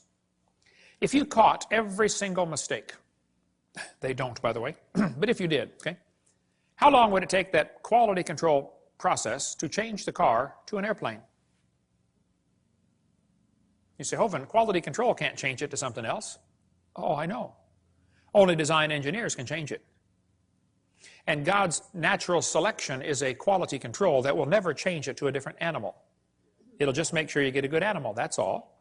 They keep talking about survival of the fittest. Oh, well, I agree, but that doesn't explain arrival of the fittest. And even survival of the fittest is pretty shaky. It's what's called a tautology, a sentence that means nothing. I'll show you. If you say, Professor, why did it survive? He'll say, oh, because it's the fittest, you know, survival of the fittest. How do you know it's the fittest? Because it survived. How else can you tell? Oh, I see. Look, if a whale goes through a school of fish and eats 80% of them, it's not survival of the fittest. It's actually survival of the luckiest. That's what's really going on out there. But some of these scientists have the ability to make amazing observations and still come to the wrong conclusion. One day a bunch of scientists were going to see how far a frog could jump. They put their big old frog down there and said, jump, frog, jump. That frog jumped 80 inches. They brought the frog back, cut off one leg. Said, jump, frog, jump. He only jumped 70. They brought him back, cut off another leg. Said, jump, frog, jump. He went 60. They brought him back, cut off another leg. Said, jump, frog, jump. He jumped 50 inches. They brought the frog back, cut off his last leg, and said, jump, frog, jump. You know, they expected he might go maybe, 40 based on the data. Actual jump was 0. The frog didn't move. They yelled louder, jump, frog. The frog never moved. The scientists were baffled. They tried the experiment again. New frog. Got the same results every time. So the brilliant scientists put their data together and said, you know what, folks, the frog jumped less as the legs were removed. Hey, that's a good observation. They got it right on the head. Then they said, so we must conclude that a frog with no legs goes deaf. Bad conclusion. It's possible to have a good observation and still come to the wrong conclusion, you know. That's what they did with the fruit flies. They put them flies in the laboratory. They nuked them, microwaved them, x-rayed them. They did all kinds of mean things to those flies, and they got some weird-looking baby flies. They got flies with curled wings. They fly around, bzz, bzz, bzz, bzz, couldn't go anywhere. They got flies with no wings at all. What do you call that? A crawl or a walk? Can't fly. They raised all these mutated flies in the laboratory and said, you know what, folks, fruit flies refuse to become anything but fruit flies. Well, duh. So they said all mutations produce flies that were inferior to the original fly. Good observation. They said, so we must conclude that flies have evolved as far as they can go. Oh, bad conclusion, you know. Maybe you could conclude that God made them right to begin with, and all you're doing is messing them up in your laboratory. They were doing fine till you guys got a hold of them. Yeah. Then they say evolution's as fit as ever. Yep, fruit flies in the north have wings 4% larger than flies in the south. Well, that proves something to somebody somewhere, I'm sure, but it's still a fly, okay? Then they tell the kids, the peppered moth is proof for evolution. They counted the moths on the trees and found it was 95% light colored and 5% black. Then they burned coal in the factories and the trees turned black, and they counted the moths again. It was only 5% light and 95% black. The problem is the entire story is a lie. They glued dead moths to the tree to take that picture for your kid's textbook. It's right here. Where's this book used at, brother? It's not used anymore. Peppered moth. It's still in the new books, though. Evidence for evolution. Those are dead moths glued on a tree, because after 40 years of watching, they found a grand total of 2 moths on the trees. 2 out of, let's see, what's 95% of 2? Wow. I have to do some figuring on that one. They still keep it in the textbooks, though, as evidence for evolution. What's the Tulsa Zoo doing having a peppered moth display? I mean, this is a zoo, for heaven's sake. Why do they push evolution in a zoo? Get the book Icons of Evolution if you want a whole lot more on the history of this peppered moth idea. But they tell the kids, we're going to learn to think critically. Boys and girls, do you think humans are still evolving? What kind of question is that? That's one of those questions like, have you stopped beating your wife yet? Wow, let me think. If I say yes, I'm admitting I did. If I say no, I'm still doing it. Did you know it's possible for the question to already have a built-in assumption? Look at that question. Do you think humans are still evolving? What's the built-in assumption? That humans evolved. Now, how's a Christian kid supposed to answer that for homework for Monday? I would say, teacher, this question is poorly written. It assumes evolution has happened when it has not. It's like asking the question, you know, why are elephants orange? Boy, no, there's a tough one. Why are they orange anyway? They're not orange? This is not learning to think critically. This is a Soviet-style indoctrination-type brainwashing question. And when the kid gets done taking this class, he's going to think he knows how to think, but he doesn't. He knows how to be told what to believe, and he never understands how it happened to him. That's not thinking critically. Then they tell the kids, we've got evidence for evolution from homologous structures. Wow, what's that mean? Yes, boys and girls, did you know you have 2 bones in your wrist, and they're called the radius and the ulna? Pretty cool. And did you know the alligator has 2 bones in his forelimb? And look at this, they're called radius and ulna. See that? That proves we are related. That's what they're going to tell them. Homologous structures provide evidence that these animals evolved from a common ancestor. It's found in just about every textbook. You got it in these other ones up here, I'm sure, don't you, Steve? Homologous structures as evidence for evolution. They descended from a common ancestor, textbook says. Think critically. The bones are the same, boys and girls. See, that proves we're related. Evolved from a forelimb of a common ancestor. This textbook says, comparative anatomy provides further evidence of evolution. The commonalities suggest that these and other vertebrate animals are all related. They probably evolved from a common ancestor. This is a lie. They probably have a common designer. You know, the different bones in different animals come from different genes on the chromosomes. They're not homologous to begin with, okay? And even if they were, that still wouldn't prove common ancestor. Proves a common designer. The same designer made them all. Did you know the lug nuts from a Pontiac will fit on a Chevy? You can go out in the parking lot and try it. They will. That proves they both evolved from Honda 14 million years ago. No, it's true many animals have a similar four-limb structure. That's a good observation. I agree. They say they must have had a common ancestor. Oh, bad conclusion. Then they'll say, this helps prove we all came from a rock. Well, now you really have got a bad conclusion there. Then they tell the kids, we have evidence from development. Now, this one makes me angry. So I'm going to try to stay calm while we talk about this. Is probably one of the most dangerous lies in the textbooks. We'll just calm down now. Okay, I'm ready. This textbook says the similarity between early stages of development of many different animals helped convince Darwin that all forms of life shared common ancestors. Darwin considered this the strongest class of facts in favor of his theory. This was the best evidence Darwin knew of for his theory. The guy who made up this dumb idea is named Ernst Haeckel. Haeckel called this idea we're about to share with you the biogenetic law, which means as animals develop inside the mother, they go through the stages of evolution. All you got to do is memorize the word farm, F-A-R-M, fish, amphibian, reptile, mammal. That's the way they say it happened. The phrase they had for it back then was ontogeny recapitulates phylogeny. Wow, what's all that mean? Well, ontogeny is the growth of the baby. It goes through stages, okay? Recapitulates means it reenacts or does over again. Phylogeny is the evolutionary sequence. This Irish textbook says, the presence of fish-like structures in embryos of different species shows these animals have evolved from fish and share the basic pattern of fish development. It's as if the embryo retains a memory of its origins and starts to copy them during its development. That's the ontogeny recapitulates phylogeny. Now, the idea that Sigmund Freud relied on was the idea that ontogeny recapitulates phylogeny. That is, the development of the individual recapitulates the evolution of the entire species. This is stupid and dangerous. They tell the kids the embryo, the baby growing in the mother, has gills like a fish. Gills? That's a lie. Those are not gill slits. Those little folds of skin you see on the embryo grow into bones in the ear and glands in the throat. They never have anything to do with breathing. My uncle had 5 or 6 chins and he couldn't breathe through any of them but the top one. Okay? Those are not gill slits. Ernst Haeckel said the turning point in his thinking was when he read Darwin's book in 1860. See, Darwin's book was printed in English in 1859. The next year, it was printed in German, 1860.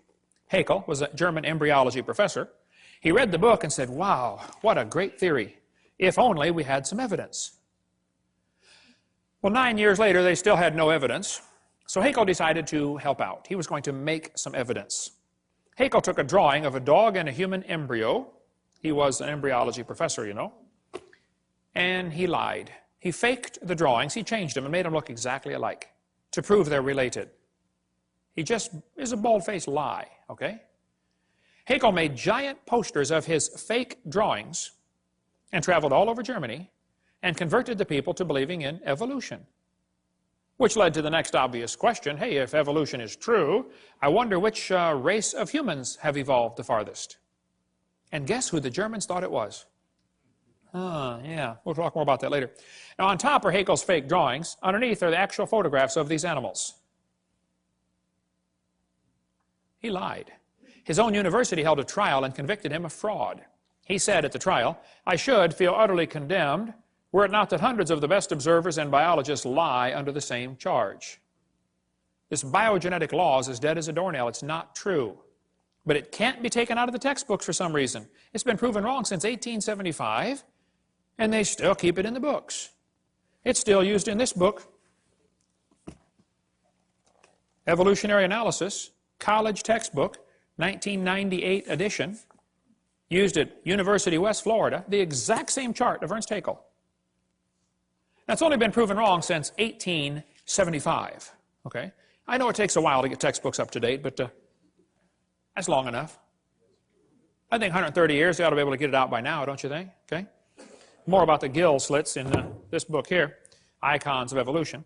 Darwin's theory, his book came out 1859. He predicted they would find evidence.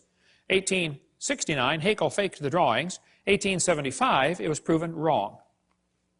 But it's still in textbooks used all over the planet. 2004 textbook, still has it.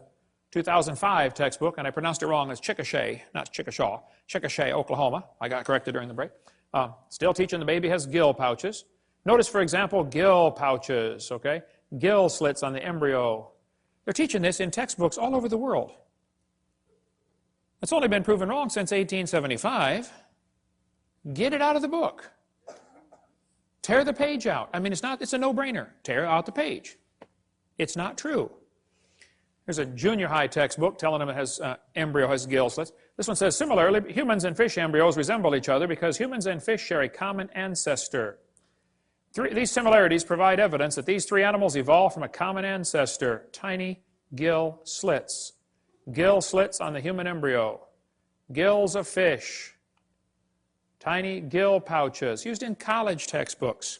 There's a 2004 textbook saying it has evidence of evolution is seen in development of embryos. You can't get a high score on SAT or ACT tests unless you lie and say the baby has gill pouches. It's found on every single test we could find. If you don't believe in evolution, you won't score high to get into college, or at least give the evolution answer. Why would they keep this in the textbooks 130 years after it is proven wrong? There's only one answer I can come up with. I'll tell you in a minute. This one shows a 5 to 6 week embryo, and it says by 7 months the fetus looks from the outside like a tiny normal baby, but it's not. It's not a baby at 7 months. Hello, that's a lie. It's a human at conception. 34% of babies born at 5.5 months will survive. One lady had surgery on her baby before it was born. Cut the mother open, cut the uterus open, and the baby's holding the doctor's finger at 5 months along. Let's see. The angel of the Lord said, behold, thou art with fetus. No, I believe he said you're with child, didn't he? Yeah, it's a child before it's born. Yeah. Scott Peterson is accused of murdering his wife and unborn child. Now, Paul Azan, you hypocrite. Don't you think it's okay to have an abortion, and yet you call it an unborn child? Scott Peterson is found guilty of murdering his wife and son. That's because in California you have to have a double homicide to get the death penalty. So they want it to be a son or a child, but the rest of the time if you want to have an abortion, it's okay. Now it's not a child, it's just a fetus. Well, let's get consistent here, folks, okay? Which is it? All right? More about embryology on this one, but why do they keep this in the textbooks? It's very simple. That's the only way to justify abortion. They want you to think it's not human yet. Somebody wants to reduce the population of this planet. And abortion has already done 20% of the entire world's population has been killed by abortion. 1 billion people. Let's see, Hitler killed 6 million, Stalin about 100 million, abortions 1,000 million. That's going to work. We'll cover more on that on video 5. Anna Rosa had her arm chopped off in a botched abortion. She was born anyway. They thought they killed her. Everybody says, oh, that's terrible. What if they would have cut her head off instead? We never would have heard about Anna Rosa. Now, I live in Pensacola. You might have heard of my town. We've had 2 doctors that were doing abortions shot and killed. Several clinics have been blown up or burned down. I did not shoot any doctors, and I did not blow up any clinics, okay? And I don't think Jesus would do it that way. He grew up under Roman control. He didn't go around blowing up tanks and burning down bridges, okay? But when the first doctor got shot, I was preaching in Fort Lauderdale. The next day I flew home, and right in front of me on the airplane were 2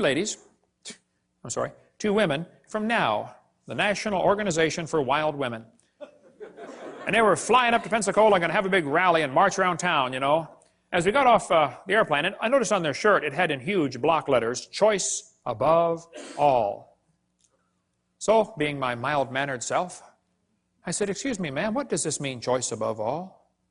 She said, a woman ought to have a right to choose. I said, choose what? She said, choose to have an abortion. It's her body. I said, well, yes, ma'am. If she wants to abort her body, I suppose that's fine. But it looks to me like she wants to abort somebody else's body. When you consider half of them are male, think about it. It's not her body. I said, by the way, ma'am, I'm kind of curious about this. I have 3 kids. I delivered one of my kids at home. I used to raise hamsters. I taught biology and anatomy. I'm kind of familiar with this process. I said, why does the woman's right to choice stop at birth?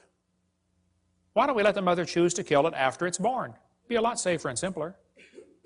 Hey, why don't we extend abortion rights up until the kid's 2 years old? I know a lot of mothers with a 2-year-old that have thought about it a time or two. I won't ask you to raise your hand, but I know you're out there. I got it. Let's extend abortion rights up until the kid is 18. I bet they'd behave a lot better. Son, one more time and I'm going to abort you. Hey, teacher, where's Johnny today? Oh, he didn't do his homework yesterday, so his mommy aborted him. Hey, grades would skyrocket, wouldn't they? By the way, Peter Singer is pushing for abortion after the baby's born. He's trying to get legislation passed so you can kill the baby up to 28 days after it's born and still call it an abortion. Have you ever noticed the news media calls them pro-choice and they call guys like me anti-abortion? I'm not. They do that anti-abortion because it's a negative sounding term. Pro-choice is such a positive sounding term. How about let's call me pro-life and call them pro-death, and we both get a positive sounding term. That's why I refuse to take the paper. I just can't stand their liberal slant on everything. We get a call once in a while, hey, you want to take the Pensacola News Journal? I say, no, ma'am, we don't have a parakeet. That's what I tell them. See, the media will ignore the wishes of the majority, and they're going to push their liberal agenda. We'll cover more on that on part 5. Well, remember when the kids got shot in Colorado? Right away, they jumped on the gun control issue. You know, if kids keep getting shot in our schools, maybe it's time to consider some other issues like, should we have public schools? Or maybe should we teach them evolution? That's what did the Columbine shooting. Those kids were real strong believers in evolution. They made a videotape before the shooting. One of the boys said, he doesn't deserve the jaw evolution gave him. Look for his jaw, it won't be on his body. They were strong believers in evolution. They did the shooting on Hitler's birthday on purpose. They shot Isaiah Shoals just because he was black. Eric's t-shirt said, natural selection. And then Rosie O'Donnell said, see, we need more gun control. Rosie, Rosie, Rosie. Blaming guns for Columbine is like blaming spoons for Rosie O'Donnell being fat. It's not the spoon's fault. It's not the gun's fault, okay? Maybe certain criminals ought to be publicly executed. Maybe that's time to think that one through one more time. Maybe all law-abiding citizens should be required to carry guns to protect themselves. Suppose every teacher in the public school was required to be armed. Just suppose. How far down the hallway would those kids have gotten? Somebody sent me this button, proudly unarmed. Would you wear this? What does this say to a criminal? Rob me. Isn't that exactly what it says? Of course. The Founding Fathers gave us the Second Amendment so we could keep and bear arms, and it wasn't so we could go duck hunting. The purpose of the Second Amendment was so we could defend ourselves if the government goes bad. Last-ditch defense against an evil government is an armed citizenry. You ever notice a lot of animals that eat grass have horns? Did you know you don't need horns to eat grass? The purpose of the horns is to explain to the lion, stay off my back. I just want to eat the grass, leave me alone. And I think everybody ought to be armed, not so we can hurt anybody, but just so we can explain to people, leave me alone. Don't take my stuff. Don't break into my house. Don't steal my car. Don't come hurt my family. Okay? Thank you. I probably waited too long. I didn't start my kids shooting until they were about 3. I probably should have started about 2, you know. Okay. Here's the logic they use to justify abortion. They're going to say, well, it's not human. Oh, brother. You're either dumb or you're lying. It's human at conception, okay? They're going to say, well, it's not viable. It can't live on its own. You're not viable yourself stark naked on the North Pole, you know. Can't live on its own. I know kids that are 25 that still come borrow money from Dad. Hey, Dad, can I borrow some money? You ought to be able to live on your own by now, son. They're going to say the child may be unwanted.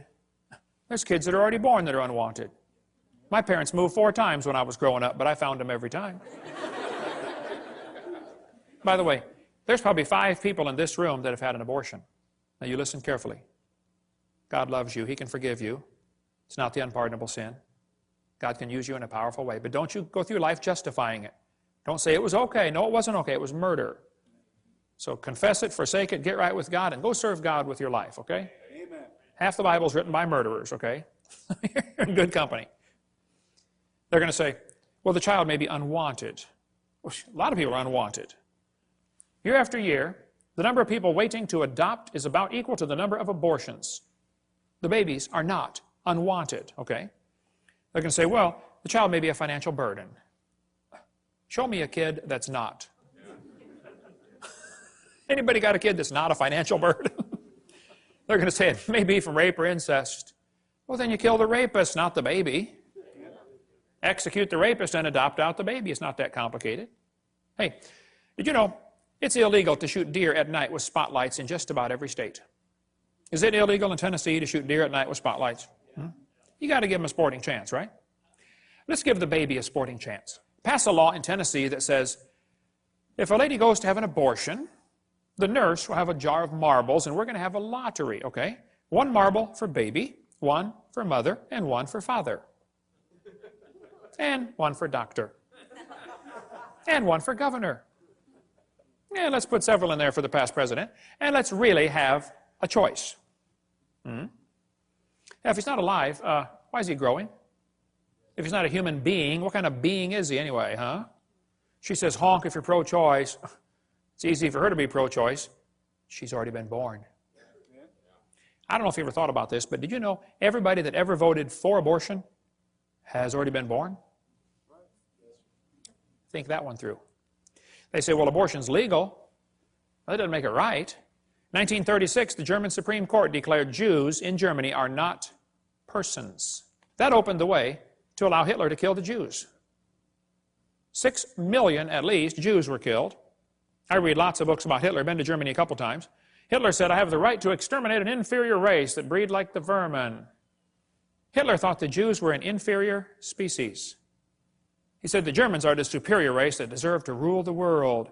Hitler was killing the Jews to make more living space for the Germans. He sought to make the practice of Germany conform to the theory of evolution. Hitler said, if you want these criminals, I'll send them to you on luxury ships. You know, in 1938, the Jews could have been saved, but America refused to take them. Every country but Sweden refused to take the Jews.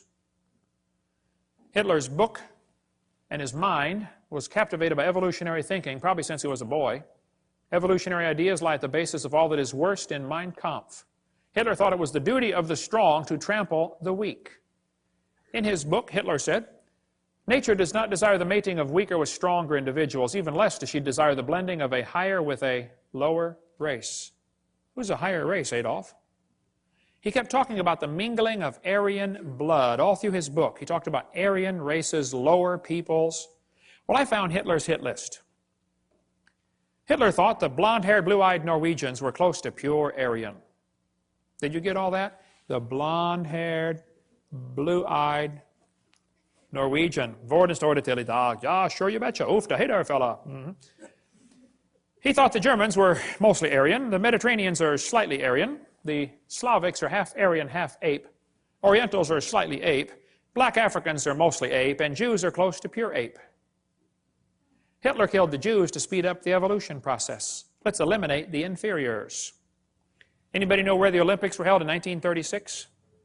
Berlin. Anybody know who won the most gold medals? Jesse Owens, the black American athlete. Hitler was so angry, he said, it's not fair to make my men race against this animal.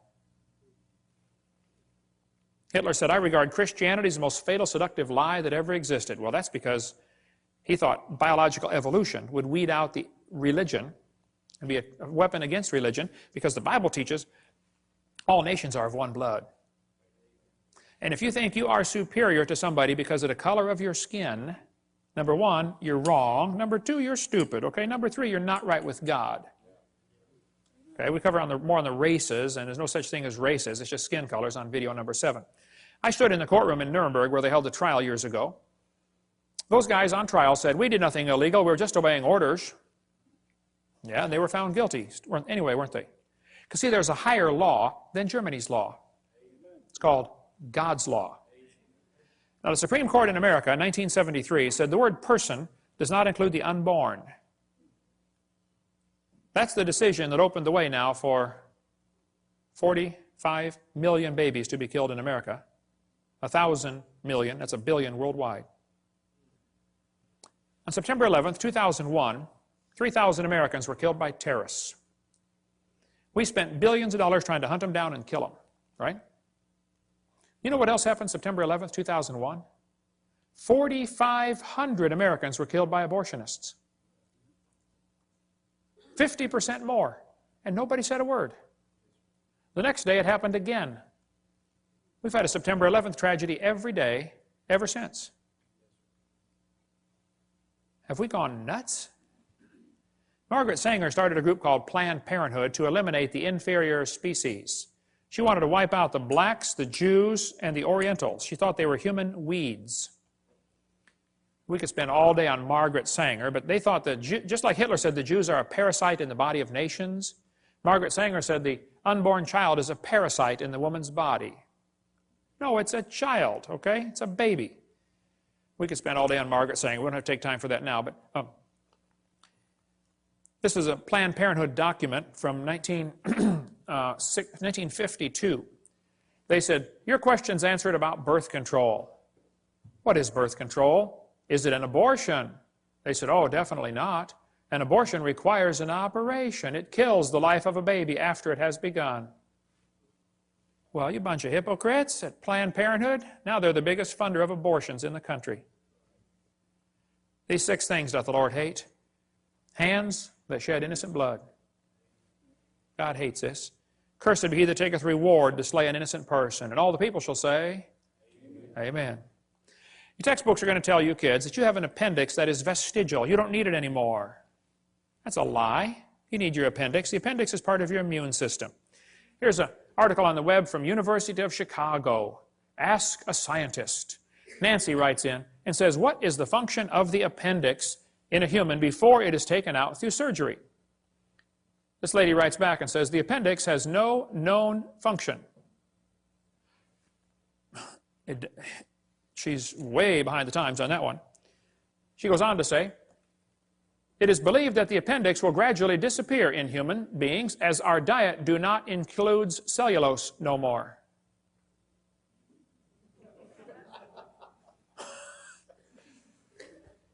Our diet do not include cellulose no more. University of Chicago. Wow. Good place to get an education. Not in English, apparently. But in the first place, this is not true, okay? The appendix is part of your immune system. You need your appendix. The appendix activates killer B cells like your thyroid activates killer T cells. It's true you can live without your appendix. That's true. You could live without both your legs and both your arms and both your eyes and both your ears also. Doesn't prove you don't need them. If you take your appendix out, you got a much better chance of getting all sorts of diseases. This textbook says the whale has a vestigial pelvis. Many organisms retain traces of their evolutionary history. For example, the whale retains pelvic and leg bones as useless vestiges. National Center for Science Education teaches, Bossy the cow evolved to blowho the whale. The cow evolved to the whale. And the evidence is the pelvis. Whales have a pelvis, vestigial pelvis and leg bone that serve no purpose. They have hind limb bones that have no function. Just imagine whales walking around. It's true. Well, here's the bones they're talking about right there. Just imagine the whale walking around. I have tried and tried to imagine, and I just can't do it. Almost every type of whale has these bones right there in the abdomen. They are not attached to the spine. That's correct. Textbook says the whale's pelvis is located far from the vertebra and has no apparent function. The whale's pelvis is evidence of its evolution from four-legged, land-dwelling mammals. This is a lie. Those little bones are anchor points that special muscles attach to that allow the whales to reproduce. Whales are kind of big, you know. And without those special muscles and those special bones, they can't get more baby whales. So either these guys are ignorant about their whale anatomy, or they're lying to your kids trying to spread their theory. But it's not true that those are vestigial, okay? There are no vestigial organs, and if there were, think about it, that would be the opposite of evolution. That's losing, not gaining. How's that going to help? You lose everything until you have it all? We could spend 2 days on whale evolution. Every one of them, Ambulocetus and Pakicetus, have all been proven baloney. They can't be intermediate species, okay? The authors were certain the feet were enormous, even though nothing was found. Basilosaurus could not possibly have been ancestral to any of the modern whales. Pakicetus was made from one small piece of jaw, a small piece of skull, a small piece of jaw, and a few teeth. You find a little bit of jaw, a little bit of skull, a couple of teeth, and you know that it's half whale, half something on land? That's kind of a stretch, don't you think?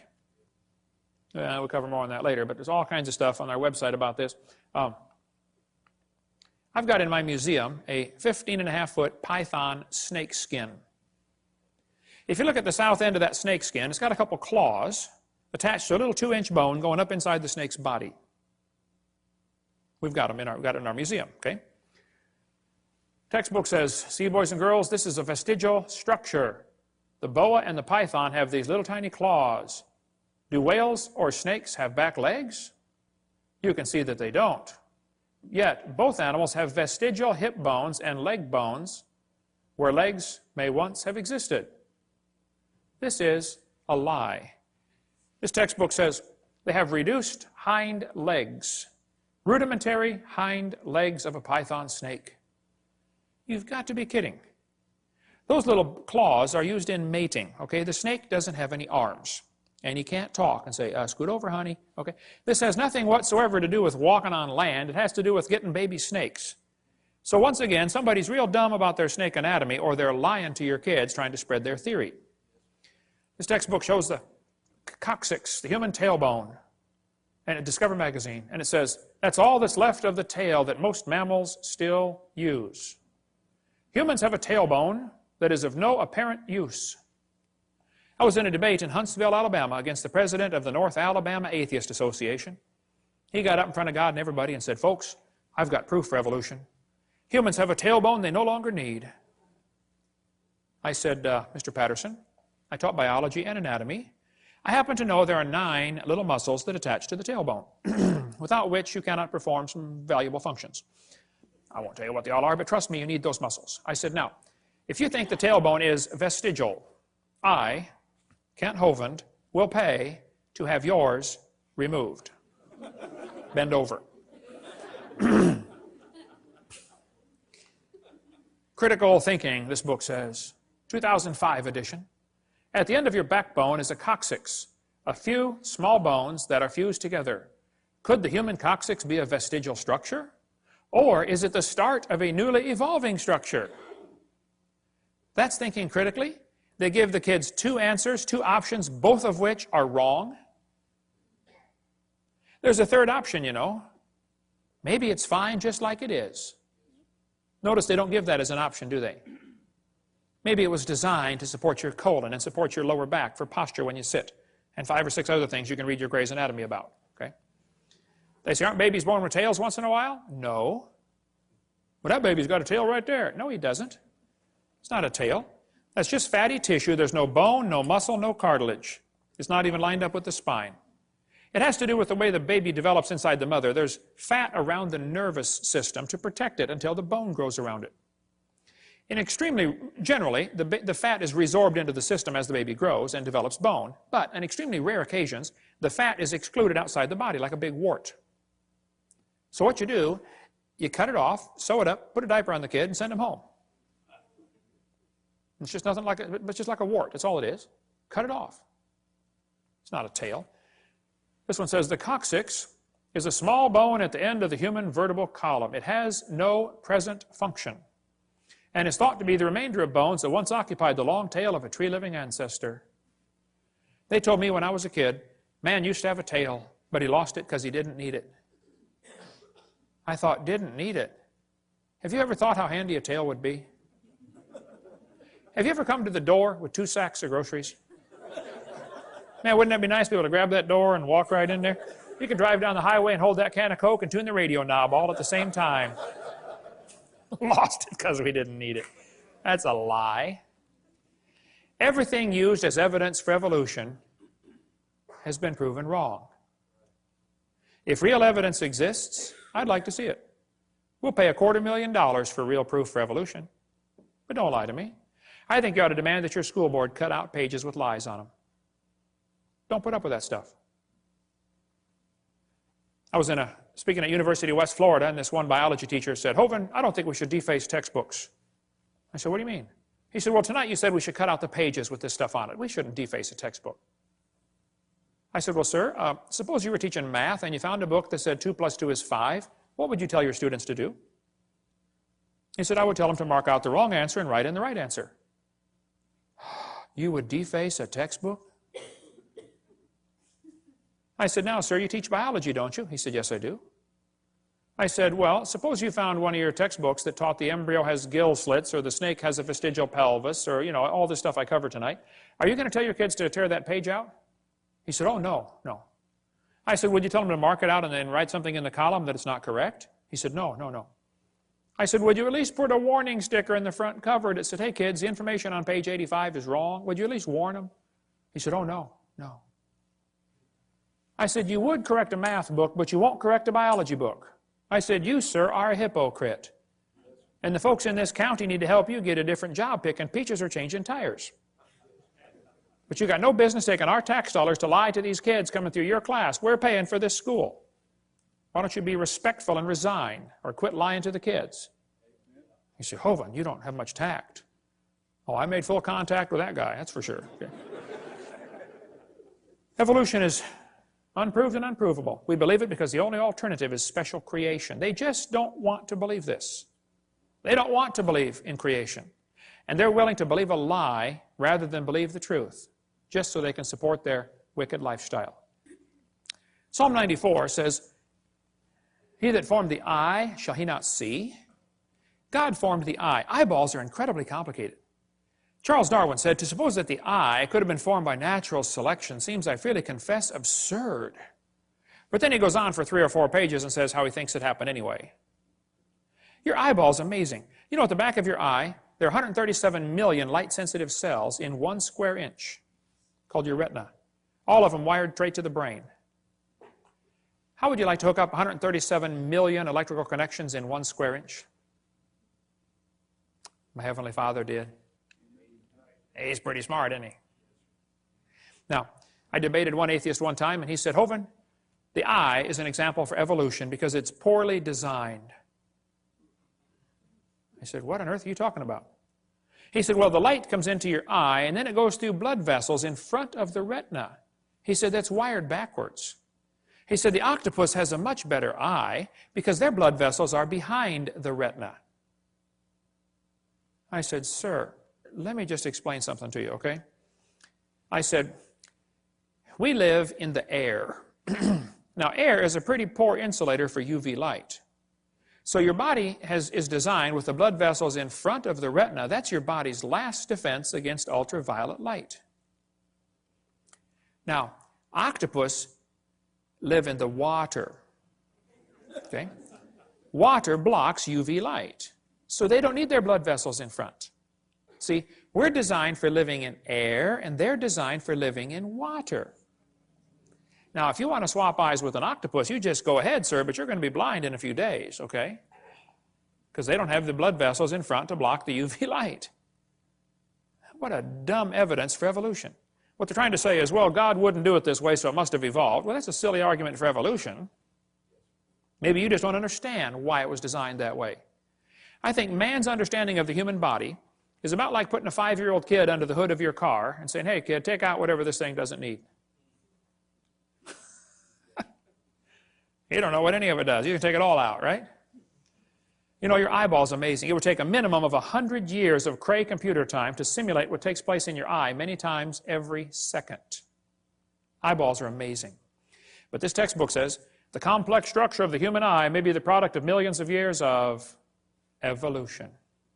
Why doesn't God get the glory for what he did? This textbook shows the kids a bird eye and a reptile eye, and it says right up here, boys and girls, you can better understand how the eye might have evolved if you picture a series of changes. You have to imagine how it happened. Just imagine the eye changing. That's not science, imagining how it happened. Where's the evidence? See, evolution only takes place in the imagination. Never takes place in reality. They're lying to you, okay? He that formed the eye, shall he not see? Science deals with things we can observe and study and test. You don't observe anything about evolution. If you have something that's designed like an eyeball, it demands a designer. If painting is proof there was a painter, even if you never see the guy. A building is proof there was a builder, and a watch is proof there was a watchmaker, and design, the creation, is proof there was a creator. See, design simply demands a designer, period. Invisible things of him from the creation of the world are clearly seen. They are without excuse, the Bible says. There's no excuse. The psalmist said, when I consider the heavens. You know, God knows that the study of science will draw us to him. Satan knows that too. So Satan has worked really hard in the field of science to make sure it pushes kids away from God. And we need some good godly science teachers to get involved in the school system and turn this thing around, okay? And by the way, we can prove the existence of God by the impossibility of the contrary. It's impossible that there not be a designer. It's just not possible. There had to be a designer, okay? I like to show evolutionists this picture. I say, guys, here we have, as far as I know, the world's largest rock group. You know of a bigger one? I'd like to see it, okay? I'll say, do you think there's any way George Washington's face could have appeared on this rock by chance? I say, no, it was designed by a guy named Borglum. Took him a long time to build it. Okay, very good. Now, let me ask you a question. You say there's no way this face could appear on the rock by chance. You don't think wind could have done that? Abrasion, exfoliation, thermal expansion of the rock? Nothing? Nope. Happened by design. Okay. Now, let me ask you this question. Do you think George Washington himself, with 50 trillion cells in his body and all these complex systems, happened by chance? I say, yeah. Now, wait. You don't think his face could appear on a rock by chance, but you do think his whole complex anatomy could happen by chance. Are you dumb in any other area, or is that the only one, you know? Then they tell kids that plants are adapted to their environment.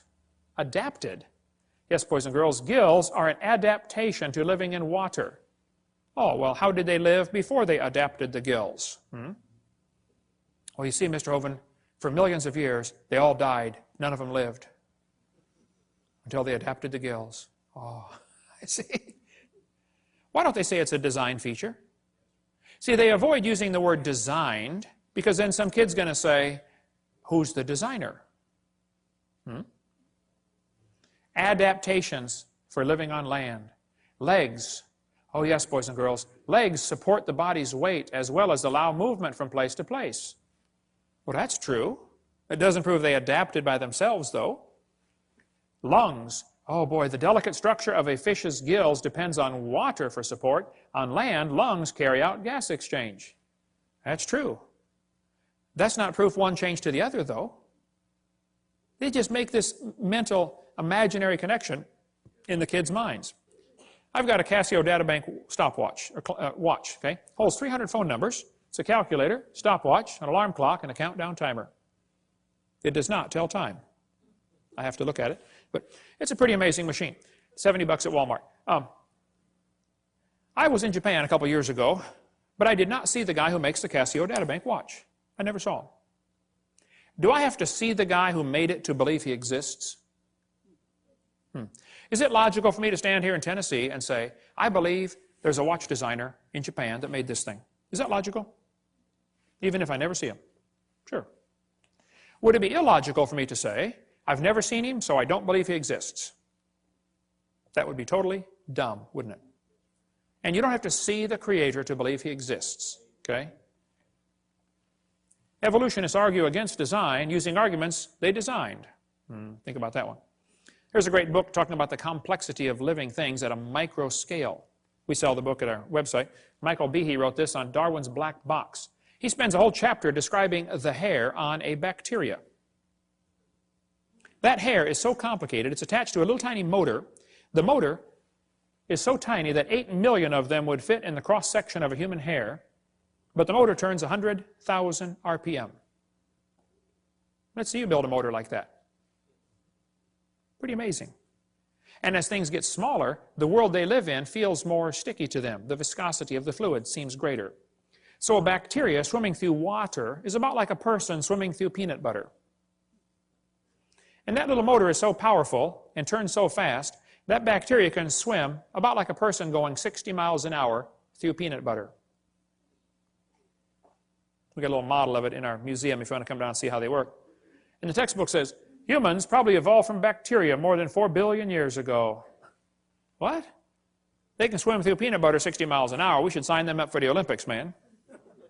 We evolved from them. We're getting worse, not better. It's a lie. Nothing this small and complex could have happened by chance. This is a great book that we sell in our bookstore. Just simple illustrations. Could a box evolve? Could an ink pen evolve? Could a paperclip evolve? It just goes through a bunch of simple things and show it just can't happen, okay? Then they talk about the origin of life. Yes, boys and girls, how living things started from non-living matter. This is pure baloney, how they teach this in the books. We're going to cover that after a quick break. Cover a few more lies in the textbooks and then tell you what you can do about it. Some practical steps to fix the problem right after the break. In the last 2 sessions, we covered 15 lies found in the typical textbook. I taught high school science for 15 years, and I'm not against science, I'm not against schools, I'm not against teachers, but I'm against lies.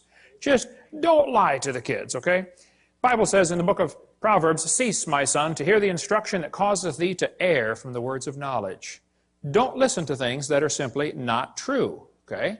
Get the lies out of the books. The Bible says God created all things, and it says, heaven is my throne and earth is my footstool.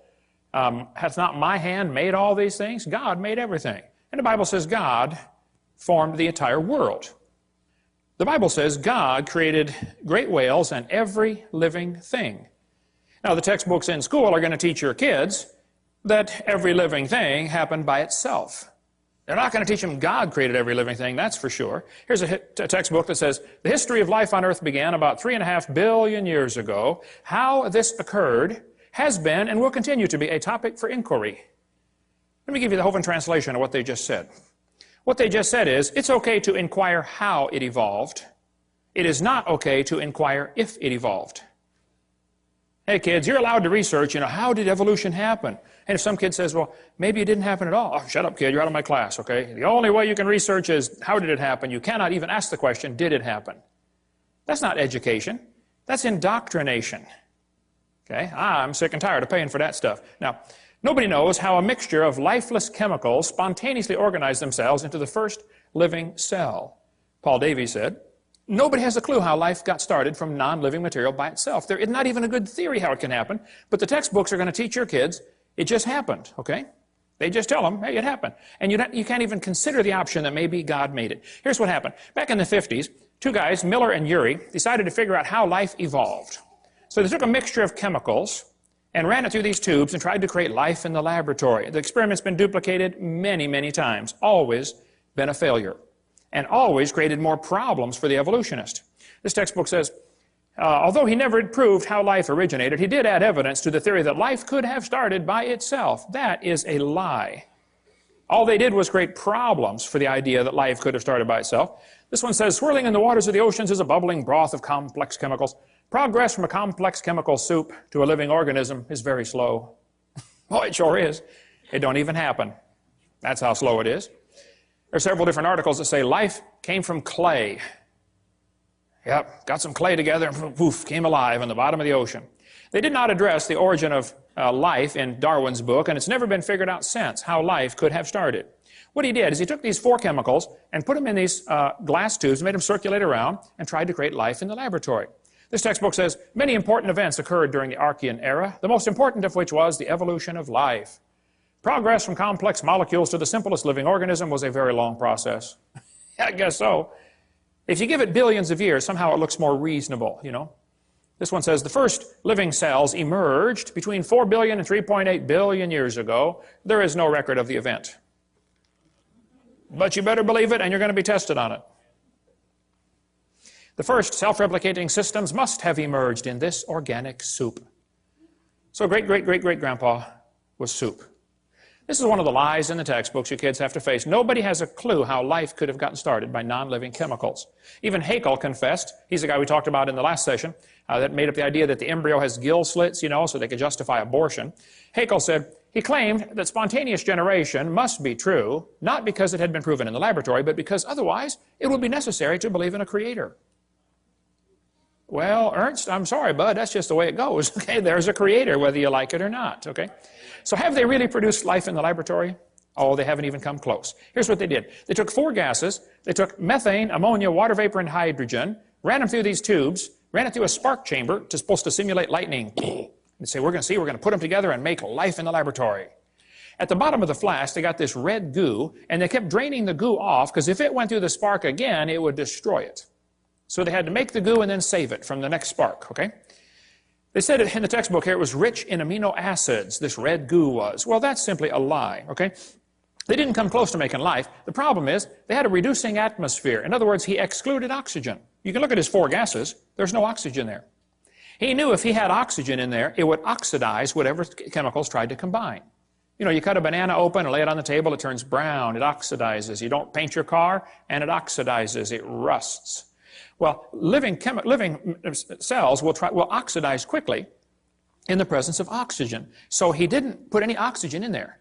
That creates a serious problem, because if you have oxygen, you cannot get life to come from non-living chemicals. The problem is ozone is made from oxygen, and ozone blocks UV light, and UV light destroys ammonia, and ammonia is one of the 4 gases he's got. So you cannot get life to evolve with oxygen, and you cannot get life to evolve without oxygen. Because if you don't have oxygen, you don't have ozone, and now your ammonia gets destroyed. It's just not going to work either way. And the Earth has always had oxygen, even more than today. This guy said, what evidence is there for a primitive methane ammonia atmosphere on Earth? The answer is there is no evidence for it, but much against it. We find in general no evidence in the sedimentary distribution of carbon, sulfur, uranium, etc., of an oxygen-free atmosphere ever existed on the Earth. If somebody tells you the early Earth had a reducing atmosphere, you tell them Kent Hovind said they're confused or they're deliberately lying, because it's not true. The Earth has always had oxygen. This article said, it's suggested from the earliest dated rocks at 3.7 billion years ago, Earth had an oxygenic atmosphere. They've always known the Earth had oxygen, even more than we have today. We covered that on seminar part 2, how the early Earth probably had even more oxygen, made them live longer. This textbook says there was no oxygen on the Earth, which is a lie, and then it says the rocks absorbed it. Hello? How can they absorb it if it wasn't there? Well, think about it. Second problem they had with the Miller experiment, they filtered out the product. That is not realistic for nature, okay? They saved the goo from getting sparked the second time because it would have destroyed it. What he actually made in this experiment was 85% tar, 13% carboxylic acid. Now, both of those are poisonous to life. If you make a mixture that's 98% poisonous to the other 2%, I don't think it's logical to say you've succeeded in creating anything that's going to help make life, okay? The problems are he made mostly only 2 amino acids. There are 20 different ones required to make life. 20 different amino acids. Now, these amino acids are kind of like letters of the alphabet, okay? You have to have 26 letters in the English alphabet to make all the words that we have. Well, you have to have 20 different amino acids to make all the proteins that your body has. With those 20 different amino acids, your body can build a bazillion different kinds of proteins. Kind of like you can make a lot of different words with the same 26 letters, okay? What he actually made was a couple of letters, like 2 of the letters of the alphabet, by combining these gases. This creates a real problem since half of them were left-handed and half of them were right-handed. What he actually made was amino acids, only 2 of them, and half of them were backwards.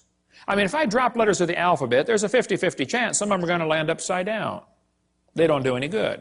You have to have them all facing the right way. The smallest proteins we know of have about 70 to 100 amino acids, all of them facing the right way. This greatly compounds the problem, okay? DNA and RNA are all right-handed. All other proteins are left-handed. It's a very puzzling fact. All proteins that have been investigated from animals, plants, and higher organisms, and from simple organisms, bacteria, molds, even viruses, are made of left-handed amino acids. They're all that way. So he's really got a problem since half of his letters were backwards. And there are hundreds of amino acids required to combine in just the right way to make a protein, and they unbond in water faster than they bond. And they claim this all happened in the oceans. Well, the oceans are completely full of water, all the way to the bottom. And Brownian motion is going to drive them apart. It's not going to put them together. One of the lies in the textbooks is that they made life in the laboratory. They have all they've done. Every experiment has made the problem worse for the evolutionist, okay? Spontaneous generations do not occur spontaneously in water. Life is not going to get started in this way. There's a whole lot more in the book, Icons of Evolution, if you want a lot more on the subject to go down deep. But they got this weird idea in their head that all they have to do is get all the right chemicals together and then add energy, and it'll make life. Okay, well, let's do an experiment. Let's put a frog in a blender and turn it on. In a matter of moments, you will have frog nog. And you will have all of the chemicals required to make a frog in one blender, right? Then we're going to add energy. You can turn it on puree for 30 minutes. You can nuke it, microwave it, zap it with jumper cables. I don't care what you do. Drop a hand grenade in there. Add all the energy you want, okay? How long will it take to reassemble the frog? It'll never happen. See, just getting the chemicals together isn't the problem.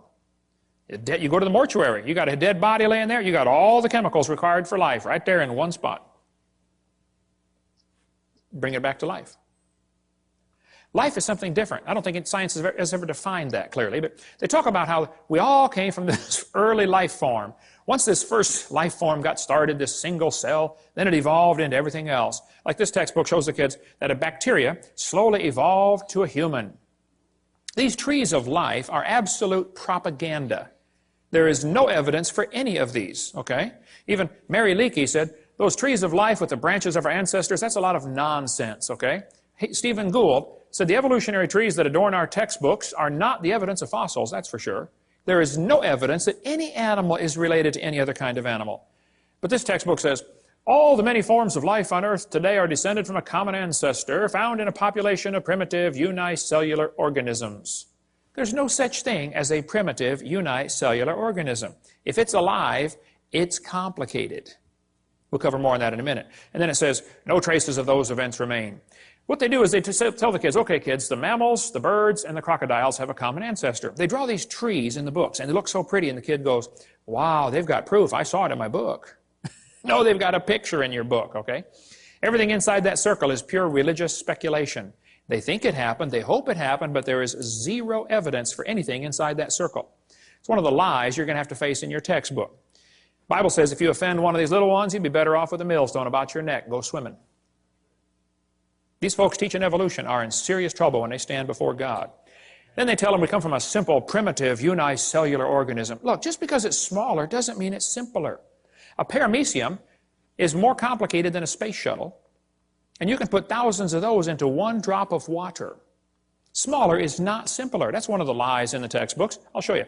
Here's a microchip inside a paperclip. Pretty small. Not simple. This microchip is being held in the mouth of an ant, and that little microchip can process every letter of the Bible 200 times per second. Smaller is not simpler. I'll show you. Let's compare the brain of a honeybee to NASA's Cray computer. At one time, the world's fastest computer, I think they got a faster one now. The brain of a honeybee is pretty small. The Cray computer is huge. We would all agree there's a size difference, right? Okay. Now, the Cray computer could do 6 billion calculations per second. It was estimated that the honeybee's brain is doing about 1 trillion calculations per second, 1,000 billion. So that little honeybee brain is about 133 times faster than a Cray computer. The Cray uses many megawatts. It's power hungry. The honeybee uses 10 microwatts. Did you know honeybees not only make honey, they fly on honey. That's their energy source. And a honeybee can fly 1,000,000 miles on 1 gallon of honey. How would you like a machine that gets 1,000,000 miles per gallon? Especially at today's price of gas, right? Fill up once and you're done for the rest of your life. The Cray cost $48 million. The honeybee's brain is pretty cheap. You splat them on your windshield all the time, right? Many people scramble when the Cray breaks down. Nobody heals the honeybee. A self-healing computer. Steve, you work on computers. How'd you like one of them? Something crashes, reconfigures itself, fixes it all up, no problem. Cray weighed 2,300 pounds. Honeybee's brain doesn't weigh too much. So what should we conclude? let's see, the supercomputer is huge, it is slow, it is very inefficient, it is power hungry, and it had to be designed. We all know that, right? But yet they turn around and look at the honeybee and say, well, that happened by chance. And the brain of a human is a whole lot more complex than a honeybee. For heaven's sake. Your brain can hold more information than the entire British Library. The human brain is phenomenal, okay? You have more computational power in bits per second than the entire national telephone system. One brain surgeon estimated that there are more connections in just one person's brain, there are more connections than the entire electrical system of the United States. How many wires have been connected together in the United States, would you guess, inside every computer and inside every machine and inside every building? Like zillions of them. One brain has more than that. One professor told me that he believed in evolution, and I said, well, sir, do you believe your brain is nothing but 3 pounds of chemicals that got together by chance? He said, yeah. I said, then how can you trust your thoughts and the conclusions you come to? Maybe you got a chemical in there backwards. He did, by the way, several actually. But then they tell the kids, well, DNA is pretty tiny, but that proves evolution. That's what this textbook says. We have evidence of evolution from molecular biology. Darwin speculated all forms of life are related. This speculation has been verified. They are lying to your kids. Nothing about DNA has helped with the evolution theory at all. DNA, which stands for deoxyribonucleic acid, is the most complex molecule in the universe. Unbelievably complicated molecule. That little DNA molecule, average person has 50 trillion cells in their body with 46 of those little molecules in each cell. 46 chromosome strands in each cell of your body. If you extracted all of it, it would only fill about 2 tablespoons. But if you took those DNA strands and unwound them, stretched them out, tied them together, one person's DNA would reach from Earth to the moon and back over 500,000 times. Round trips to the moon. They say the DNA holds more information than all computer programs ever written by man combined. IBM models the newest computers after DNA. The quantity of information is so vast, we have to invent new numbers to measure it. Not terabytes, petabytes, or exabytes, yottabytes, and zettabytes. All the words uttered by everyone who ever lived would amount to 5 exabytes. And your DNA and your chromosome holds more information than that. It is so unbelievably complex. If you typed out the code found in your DNA, when you got done typing, you'd have enough books to fill Grand Canyon 78 times. That's the instructions to make you. I'd say you're pretty special. Quite a list of instructions to make you. David said, I will praise thee, for I'm fearfully and wonderfully made. And he didn't have a microscope, and he could figure that out. Yeah. You know, from conception to birth, the baby adds 15,000 cells per minute to its body. Each one is more complicated than a space shuttle. How would you like to be in charge of the supply end of supplying a factory that is producing 15,000 space shuttles a minute? And it's your job to make sure they have all the nuts and bolts and screws and everything they need to put that thing together. Some of you women are saying, boy, I did it, and that's hard too. Sometimes they want pickles in the middle of the night, you know. What are you building down there anyway, you know? The probability of one DNA happening by chance has been calculated to be 1 in 10 to the 119,000th power. That's a big number when you figure the entire visible universe is about 10 to the 28th inches in diameter. DNA has not proven anything that would help the evolution theory. It's been made the problem much, much, much worse. But let's just assume that the chromosome number means something and that, you know, it could evolve. Okay, well, then I did some research on this. I discovered penicillin has 2 chromosomes. That one had to evolve first. And then slowly, over millions of years, they got some more chromosomes, because they're complicated, you know, and turned into a fruit fly. You can see the similarity there. It's only got 8 chromosomes. And then very slowly, it evolved some more chromosomes and became either a tomato or a housefly. Very tough to tell the difference. They're identical twins, you know. And then very slowly, over millions of years, it evolved into either a pea or a bee. You can see the similarity there, you know, pea, bee, very similar. And slowly became lettuce, and then a carrot, and finally, when we got to 22 chromosomes, triplets. The possum, the redwood tree, and the kidney bean all have 22 chromosomes. Average scientists cannot tell them apart. Let's see, which one is which here? Okay, let's see, tree, possum, bean, and we have 46, folks. And if we can just get 2 more, the next step of human evolution, we're going to become a tobacco plant. I know some already smell like it. Sometimes I'll get on the elevator and I'll say, man, you're evolving, you're way ahead of me. And it probably won't happen in my lifetime, but we might get enough chromosomes someday to be either a dog or a chicken. They're twins too, you know. And then way down the road, you know, we're going to become a carp. They got double the chromosomes we do. And someday, star date 349572, we're going to become a fern. I was at a church one time and this lady walked up to me afterwards and she said, Mr. Hovind, I'm fern. I shook hands with that hand right there. I'll never wash it again. Hey, how come the evolutionists are always comparing things that fit their theory? Why don't they show us the things that don't fit their theory? Like, let's just say we're going to examine how things evolved based upon how long they lived. Well, we could arrange animals by how long they live, and we'll find out the hamster evolved first, slowly turned into a cat, and then a canary, and then a dog, and then a chimpanzee, and an alligator, elephant, horse, turtle, and human. We made it, folks. We made it. Let's arrange the animals based on how long they're pregnant, their gestation period. Well, in that case, the possum, only 13 days. How'd you like that, ladies? Only be pregnant for 13 days. Not bad, huh? Yeah, I'd have a bunch of kids in. Slowly evolved into a hamster, then a rat, then a rabbit, kangaroo, on down the list, and the elephant. 640 days. They are the winner. The most evolved creature on earth. Or maybe, you can see here the cat and the dog are identical twins, you know.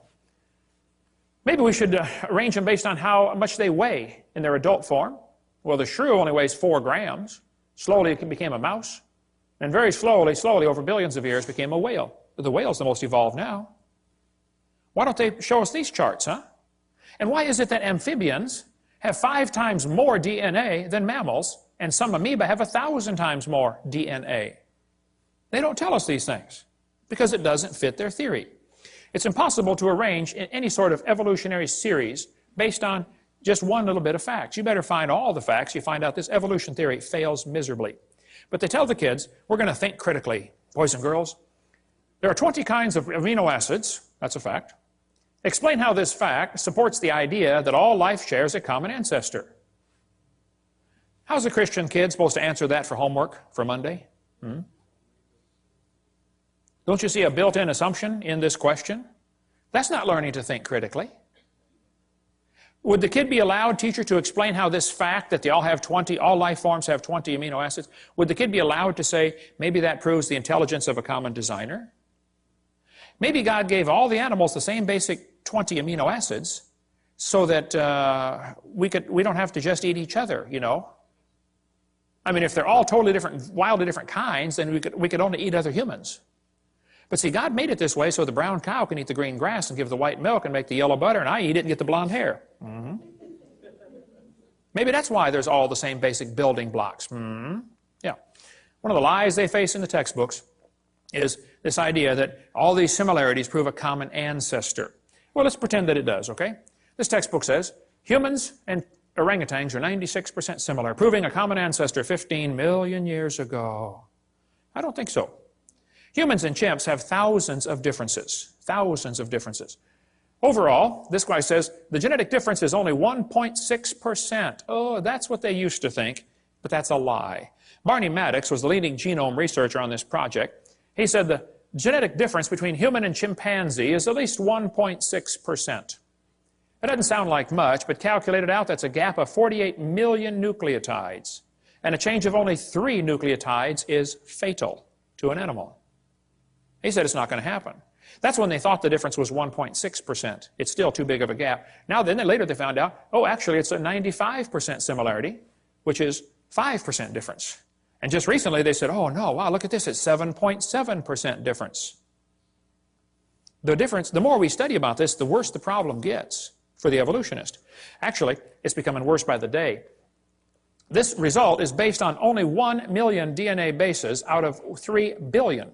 They've only analyzed 1/3000th of the human DNA code. Very small percent has actually been analyzed. French and American scientists have mapped chromosome 14, the longest sequence to date, and the site of more than 60 disease genes. The feat enlisted nearly 100 researchers and marks the 4th of the 24 human chromosomes mapped so far. If somebody tells you they have mapped the entire human genome, you tell them Kent Hovind said they're mistaken or they're lying. Okay, they've only mapped a small percentage. Okay, then it says the French National Sequencing Center said the chromosome is comprised of more than 87 million pairs of DNA, all of which have been sequenced, so the chromosome's map includes no gaps. This is the longest piece of contiguous DNA sequenced. 87 million pairs, a fraction of the total 3 billion pairs found in the human genome. They still don't know how much there's in there, and it's already 7.7% difference. This researcher said, human genome is littered with up to 20,000 pseudogenes. That proves evolution. I get this in debates all the time. They'll say, what about the pseudogenes? I said, there's no such thing. They said, well, yeah, there are thousands of pseudo, which means a false gene. It doesn't do anything. Oh, no. Those pseudogenes serve several purposes. Number one, they serve as decoys to draw poisons away from the real ones. Number two, they serve as backup mechanism.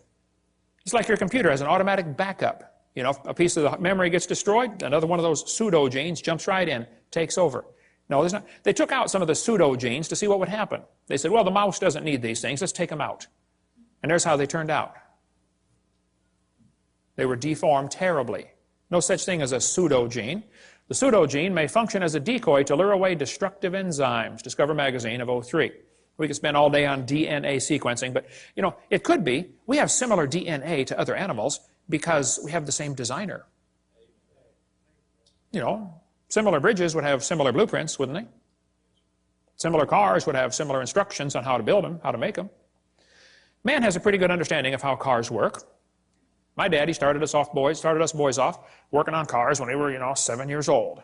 I've had 128 cars, I believe. I've rebuilt the motors, the transmissions, the wobulator shafts, the differentials, the high-speed Canuten valves, and the muffler bearings. I have a pretty good understanding of how cars work. But understanding the operation of a car does not explain the origin of the car. Big difference. See? Let's suppose your son turns 16. All of my kids did a few years ago. Your son comes up and says, hey, Dad, I got my license. Let me see that thing, son. Let me see your license. Come on. Wow, son, that's a lousy picture. It is a good likeness, though. He says, hey, Dad, can I drive the car? Well, son, your mom and I knew this day was coming. The car is a very complicated machine. Did you know there are 3,000 bolts required to hold a car together, and one nut can scatter it all over the highway? We don't think you're ready for the whole car, son. We're going to let you slowly evolve into the car. This year, we're going to give you 10%. Next year, maybe just a little more. Hey, what good is 10% of a car? That's what you put in a junkyard. How many things have to be right on a car to make it work? Like thousands of things? How many things would have to be wrong to make it stop working? Any one of the many thousands of things. Like not having the keys, not having any gas in it, Take the distributor cap off and run a pencil around the inside and put it back on. Boy, they'll never find that one. Take the spark plug wire off, put a doorbell wire in there, shove it back down, feed the doorbell wire through the firewall, and weave it through the fabric of the front seat. Do that when they're going on their honeymoon, get in the car. Wow, let's go, honey. Bam! Ooh. Whoa, what was that? Okay. There's 1,000 things to make your car quit running. Probably 10,000 ways to stop a car from running. Shove a potato in the exhaust pipe, watch what happens. I don't want to give you any more ideas, okay? But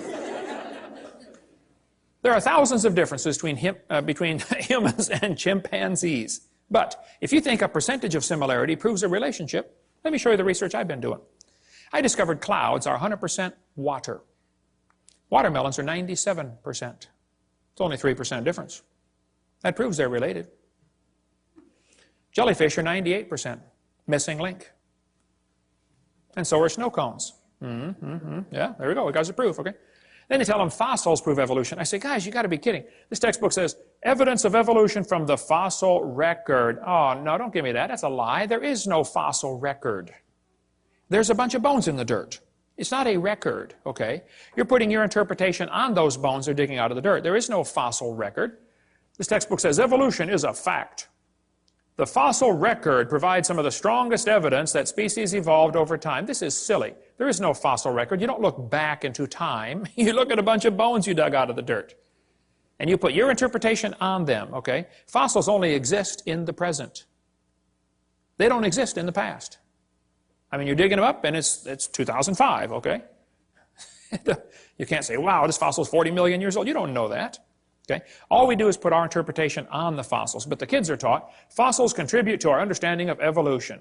Kids, keep in mind, dead animals do not reproduce or evolve. Darwin said, if my theory is true, numberless intermediate species ought to have be found in the fossil record. Well, I'm sorry. This guy said, since Darwin, many of these links have been found. Oh, they are lying to you. No missing links have been found. Even David Robb, who believes in evolution, says, in the years after Darwin, his advocates hoped to find predictable progressions. In general, these have not been found. Yet the optimism has died hard, and some pure fantasy has crept into textbooks. You're kidding. Fantasy in the textbooks? That's a fancy word for a lie. Okay? And we could spend 2 days on the fossil record. There's no fossil record, and there are gaps all over the place. Every place where there ought to be something, they find nothing. No evidence for how the whale evolved, or how the birds evolved, or how the flowering plants evolved. No evidence whatsoever. If you find a fossil in the dirt, all you know is it died. You couldn't prove it had any kids. And you sure couldn't prove it had different kids. And why would you think a bone in the dirt can do something animals today cannot do? Which is produce something other than their kind. Luther Sunderland wrote to major evolutionists all over and said, hey, where's the evidence for evolution? They wrote back and said, we don't have it, somebody else has it. He wrote to Colin Patterson because Patterson has access to the largest fossil collection in the world. British Museum of Natural History. Nobody's got more fossils than them. Patterson wrote a book about evolution, but he didn't show any missing links. So Sunderland wrote him a letter and said, excuse me, why didn't you show the missing links in your book? I'd like to see a picture of the missing link. Patterson wrote back and said, I fully agree with your comments on the lack of evolutionary transitions in my book. If I knew of any, fossil or living, I would certainly have included them. I will lay it on the line. There is not one such fossil. There are no missing links. The whole chain is missing. It's not a link they're looking for, folks. Even Stephen Gould said the absence of fossil evidence is a nagging problem for evolution. Yeah, it sure is.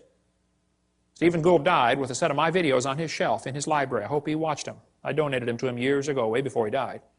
Hopefully he watched them and got saved. I don't know. So Niles Eldridge and Stephen Gould have kind of resurrected the punctuated equilibria idea that came actually from Richard Goldschmidt. Goldschmidt said, the first bird hatched from a reptilian egg. They got so frustrated looking for missing links, they couldn't find any. They said, well, this just proves evolution happened quickly.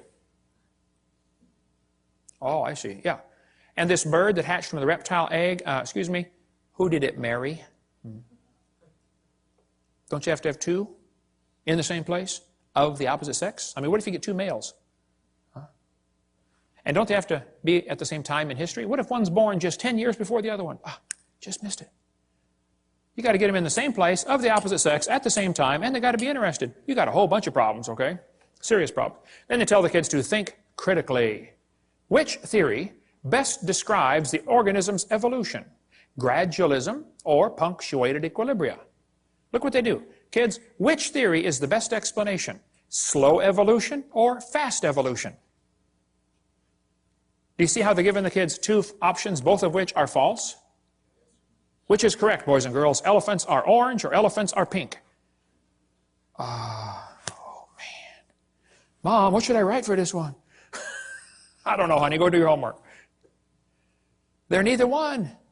You realize how frustrating this is for Christian kids to go through public schools and have this kind of stuff day after day after day, and how it wears at their faith? And they finally just start giving the evolution answers. And 75% of the kids from Christian homes are being destroyed and losing their faith going through these public schools. That's not thinking critically. This textbook says, which is correct, boys and girls? Did evolution happen gradually or in short leaps and punctuated equilibria? They give them two options. Evolution happened slowly or evolution happened quickly. These guys are not capable of thinking outside the box. It didn't happen at all. Is that an option? But I guarantee if a kid puts it didn't happen at all on his test question, the teacher's going to count it wrong. I debated Dr. Pigliucci from Knoxville, Tennessee, UT Knoxville. I said, Dr. Pigliucci, you've studied and taught evolution of plants for 10 years. You've received $650,000 in grant money to study the evolution of plants. What's the best evidence you know of for evolution? That was my question. His answer was, the evolution of whales. I said, just exactly what kind of plant is a whale anyway? Yeah. He said, the hippo is evidence for evolution because it's in the process of adapting to an aquatic way of life. Hippo is proof for evolution because it likes to go in the water. Oh, wow, I like to go in the water too. What's that mean? Evolution's a shell game. Everybody thinks that somebody else has the evidence. The biologist says, oh, we don't have it. The geologist has it. The geologist says, oh, we don't have it. The anthropologist has it. It's a shell game with one major difference. You know how they put the P down there and try to get you confused, you know, which one has the P? The difference is there's no P under any of them. Nobody has the evidence. Nobody. They're all lying. They say, what about horse evolution? Yes, boys and girls, you see this? The four-toed horse evolved to the one-toed horse. That's a lie, proven wrong 55 years ago. The hyrax is the so-called four-toed horse. They're still alive today in Africa and Turkey. There's still a little bitty critter. There's one right there, a hyrax. They don't tell you the early horse had 18 pairs of ribs. The next one had 15. These animals are not even related. They just picked some bones and put them in order they wanted them. The next one had 19 and then back to 18. This horse evolution theory was proven wrong a long time ago. There's a whole variety of horses today, by the way, big ones and little ones. But back in 1950, G.G. Simpson, a famous evolutionist, said, this horse evolution was unintentionally falsified. It's not true. The evolution of the horse was all wrong. It never happened in nature. Horse evolution has not held up under close examination. The whole idea was made up by Othniel Marsh back in 1874. He picked animals from all over the world and put them in order the way he wanted it to happen. He never found them in that order, okay? Modern horses are found in the same layers as the so-called ancient horse. The ancient horse is just an animal still alive today in Turkey and East Africa. The ribs, toes, and teeth are different. In South America, the fossils are in the reverse order. Real problem. They're never found in the order presented in the textbooks. Tulsa Zoo finally took out their display because a friend of mine wrote him a letter and said, hey, why do you have the horse evolution on display? I've got the letters here somewhere. Did you get those out, Steve? They're in the suitcase? Okay. You can read those later. He wrote him a letter and said, guys, your horse evolution thing was proven wrong like 50 years ago. You know, would you please remove the display? And they said, we don't have the funding to remove it. So he went to a sign shop and got a bid for a sign, $60 or something, that says, we'll take this, the sign would say, we will take down this display as soon as we receive the funding, because the display is not accurate. He went into the curator at the zoo and said, here's $60 for the sign. This guy will make the sign. When would you like it delivered? He said, what's this? Oh, you're going to take down, we're going to take down the display when we get the funding. Yeah, he said, you ought to at least warn the people, you know, the display's not right. Well, they didn't take it down. Finally, I forget, 2,000 people signed a petition saying, get this thing out of our zoo. It came on the evening news, 10 o'clock one night. Tulsa Zoo has a false display. Next morning, it was gone. They found the funding. 6 months later, they put it back up. Yale University still has their horse evolution on display, proven wrong 55 years ago. Get more on the horse evolution in the book Icons of Evolution. Just because you can arrange animals in order, that doesn't prove anything. Even if you find them buried in a certain order, that doesn't prove anything. If I get buried on top of a hamster, does that prove he's my grandpa? No. Order of burial means nothing. But if you think you can arrange things and that somehow proves something, okay. I've been doing a lot of research on the evolution of the fork. I've pieced together fragmentary evidence for a long time. I believe, after studying this very intently, that the knife evolved first. Slowly, over millions of years, great geological pressures squeezed it and made it concave on one side, convex on the other, and squeezed it into a spoon. And then slowly, erosion cut grooves into the end and turned it into a fork. I knew I was onto something here, but I felt like I had a missing link, particularly between the spoon and the fork. I just couldn't find it. Till one day I was flying to Connecticut on U.S. Air. I was 30,000 feet off the ground, and the stewardess walked down the aisle and just handed me the missing link. I don't think she knew what she had, but my trained scientific eye picked it up right away. I said, wow, this is it. I've got it. I stuck it in my pocket. Later that day, I went to Popeye's Chicken and found another one. There they are, folks, the missing links. So the evolution of silverware is nearly complete. Of course, we got a few mutants along the way, didn't quite survive for some reason, you know. And of course, people found out I was doing research on this. They all wanted to be famous, you know, so they tried to get in on the glory. They sent me their research.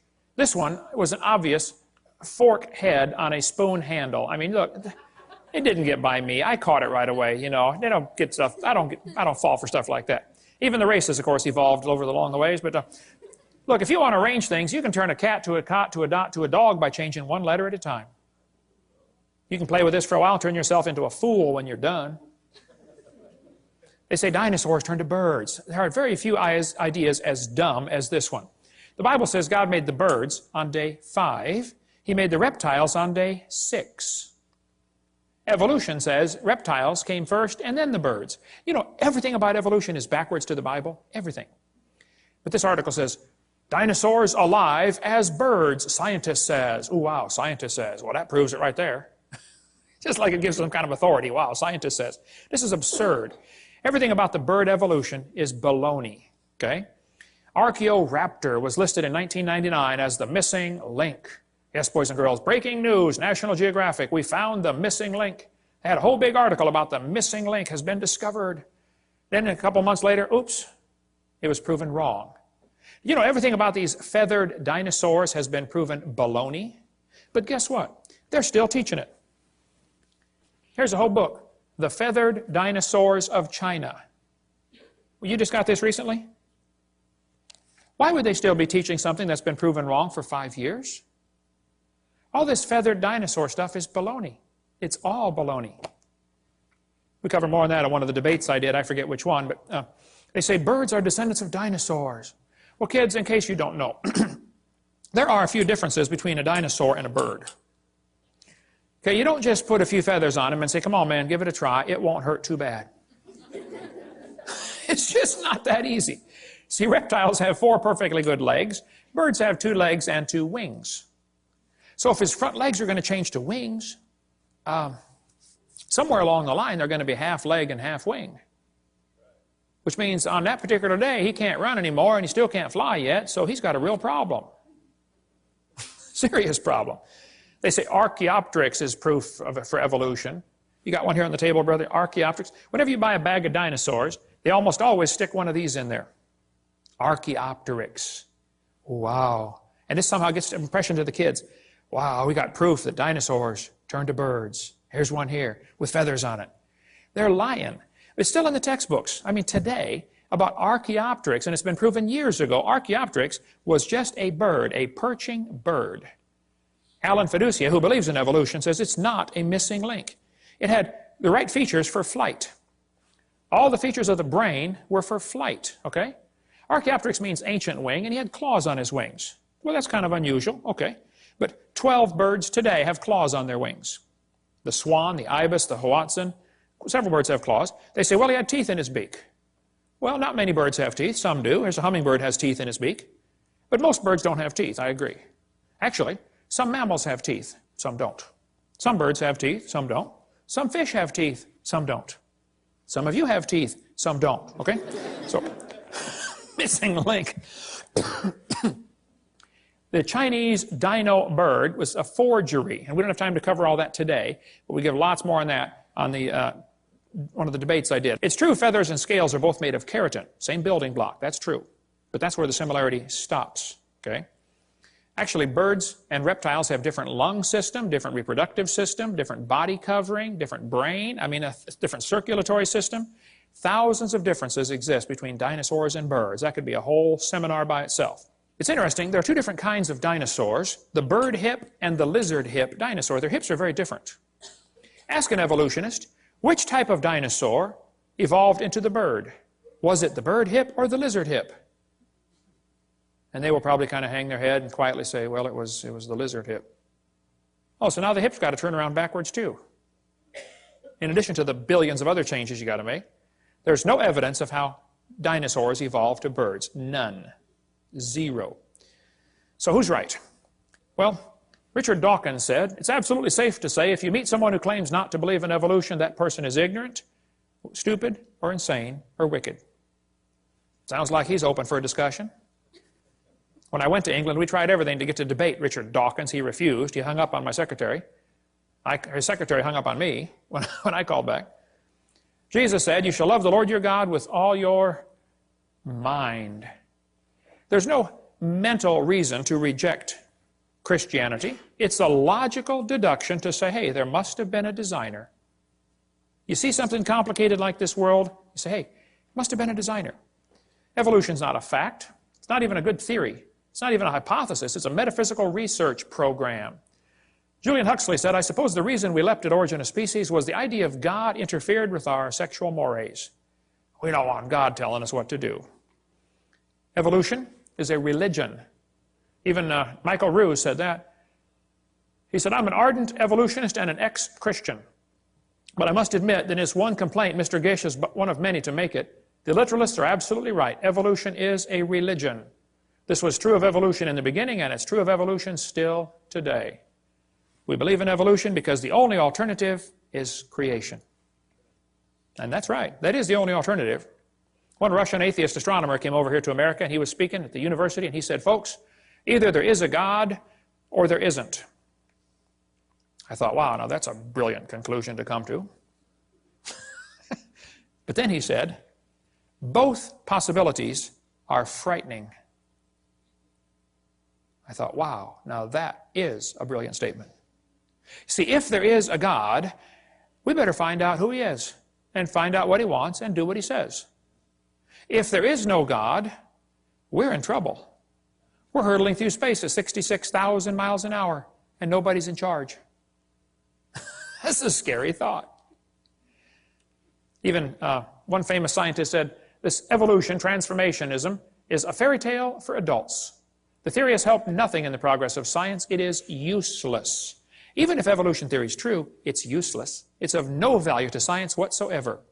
Evolution is a kind of dogma which its own priests no longer believe, but which they uphold for the people. Even most scientists don't believe in this, but they're afraid of losing their job or their research grant money, or they're afraid of peer pressure. No different than a fifth grader afraid what the other fifth graders think of them.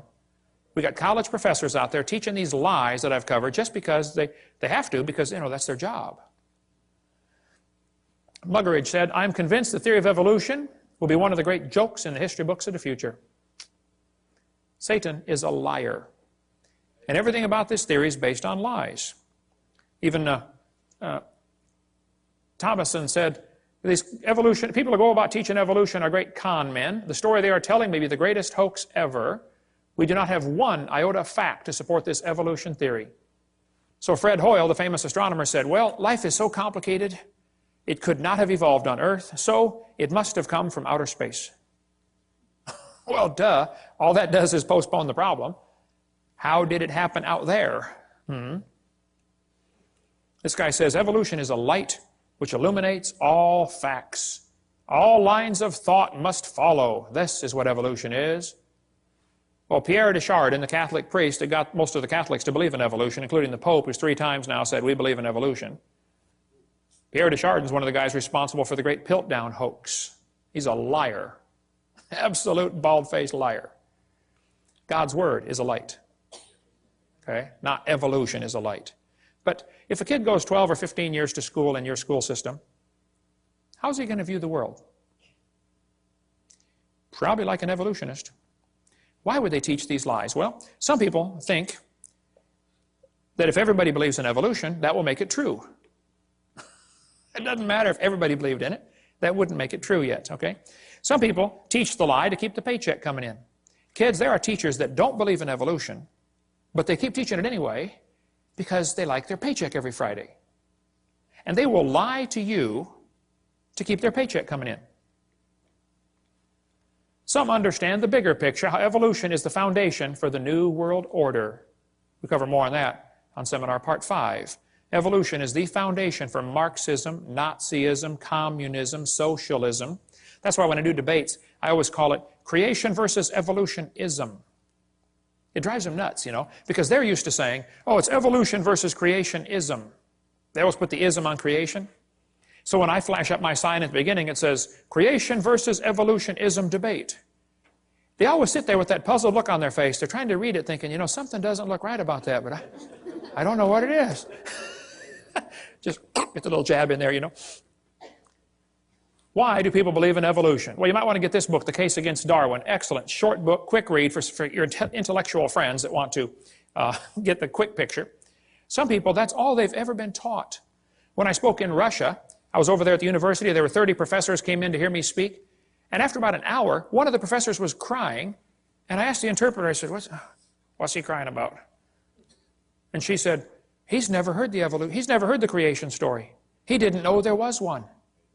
All he's ever heard is evolution. He wants you to keep going. I went for another hour. I spoke at a public school over there in Russia. The room would seat 400 kids. They had 700 high schoolers come in there and listen to me for 2 hours. I mean, you could have heard a pin drop the whole time. I couldn't believe it.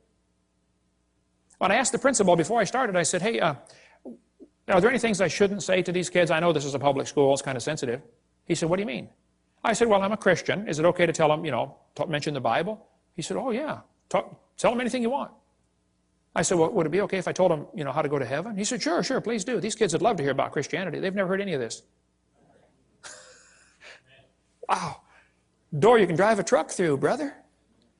But they use the same lies in Russian textbooks. Here's a Russian textbook talking about the forelimb proving evolution, the different geologic column strata, all the stuff we covered earlier. So why do they believe this stuff? Well, some believe it because that's all they've been taught. Some, their job depends on it. Some, they hope there's no God to answer to. They do not like to retain God in their knowledge, the Bible says. They just don't like this idea. And it says, God will send them strong delusion. The more I think about this, that is so true. Anybody that believes they came from a rock 4.6 billion years ago has to be strongly deluded. Think about it. Oh, there's so much we could cover on this. Some people simply have too much pride to admit they have been wrong all their life. So, kids are being taught evolution. There's no question about it. Kids are being lied to in these textbooks. There's no question about it. What do we do about it? Well, we cover that in great detail on our public school presentation on the Green series of tapes. Get the public school presentation. We'll tell you step by step what to do, how to get these lies out of your textbook, how you can get on the school textbook selection committee, how you can get your kid exempt from class. Parents, if your kids are in a public school, you should send a little note to the teacher saying, I don't want my child taught evolution. It's against my religious convictions. Sign it, notarize it if you'd like, give it to the teacher and to the principal. Then if they continue giving you a hard time, you say, oh, now, excuse me, do you discriminate against people because of their religious convictions? Watch their eyes light up on that one. And if they still give you a hard time, contact me. I got some lawyers waiting in the wings that are anxious to get a lawsuit like that. Title 42, discrimination based on religion. Wow. That principal's going to be the garbage collector the next week. I guarantee that principal's going to call that teacher in and say, look, let this kid out of class. Stop teaching evolution. I had one guy call me a couple years ago. He said, Brother Hovind, my second grade daughter's teacher just called me. And the teacher said, Mr. Jones, whatever his name was, I forget. He said, your second grader's in my class, your daughter, and she stops me every time I start teaching something about evolution. And the teacher said, I've just decided I'm going to skip this evolution stuff for the rest of the year until your daughter's out of my class. And my first thought was, yay. And then I thought, wait. Why are we sending second graders off to war? This is a battle the parents ought to be fighting, not the kids. We're the salt of the earth. Salt irritates. Hey, if nobody's irritated at you, you're not a good Christian. You don't have to try to irritate them. You try to be salty. That will irritate them. Salt preserves from corruption. How come you got so many lies in the textbooks right here in Tennessee in the middle of the Bible Belt? Where's the Christians that are supposed to preserve the world, huh? Why don't some of you get on the school board and do something about this? Why don't some of you get a committee to say, hey, let's take these pages out of the book. This is a lie. It won't cost the school anything. I'll show you. How many of you would volunteer to take the pages out of the book and bring your own scissors? Won't cost the school a dime. Let's do better than that. How many of you would pay $20 for the privilege of being on the committee to cut the pages out of the book and still bring your own scissors? We just had a fundraiser. We just raised $1,000 for the school. Wow. Won't cost them a dime. There are many good, sincere, godly public school teachers, and I praise God for them. And they are as frustrated as I am with what's going on. If you've got a good teacher in your school that wants to do what's right, support them. Because I guarantee if there's a teacher that tries to get up and stand up for creation and against evolution, there's a good possibility they'll get fired or get persecuted for it. We cover much more on that on video number 7, how teachers get persecuted for standing up for what's right. Many teach this theory because they simply have never been taught anything else. Many don't know it's okay to teach creation. It's perfectly fine. Well, what do we do? Well, there's a long history of how we got this theory in our schools, so we'll cover all that in the public school presentation. And what do we do about it? It's all covered on videotape number 5. We'll show you the dangers of this theory. It's not just a dumb idea, it's a dangerous religion. And then tell you some real practical steps to fix it on Seminar Part 5. Thank you for joining us.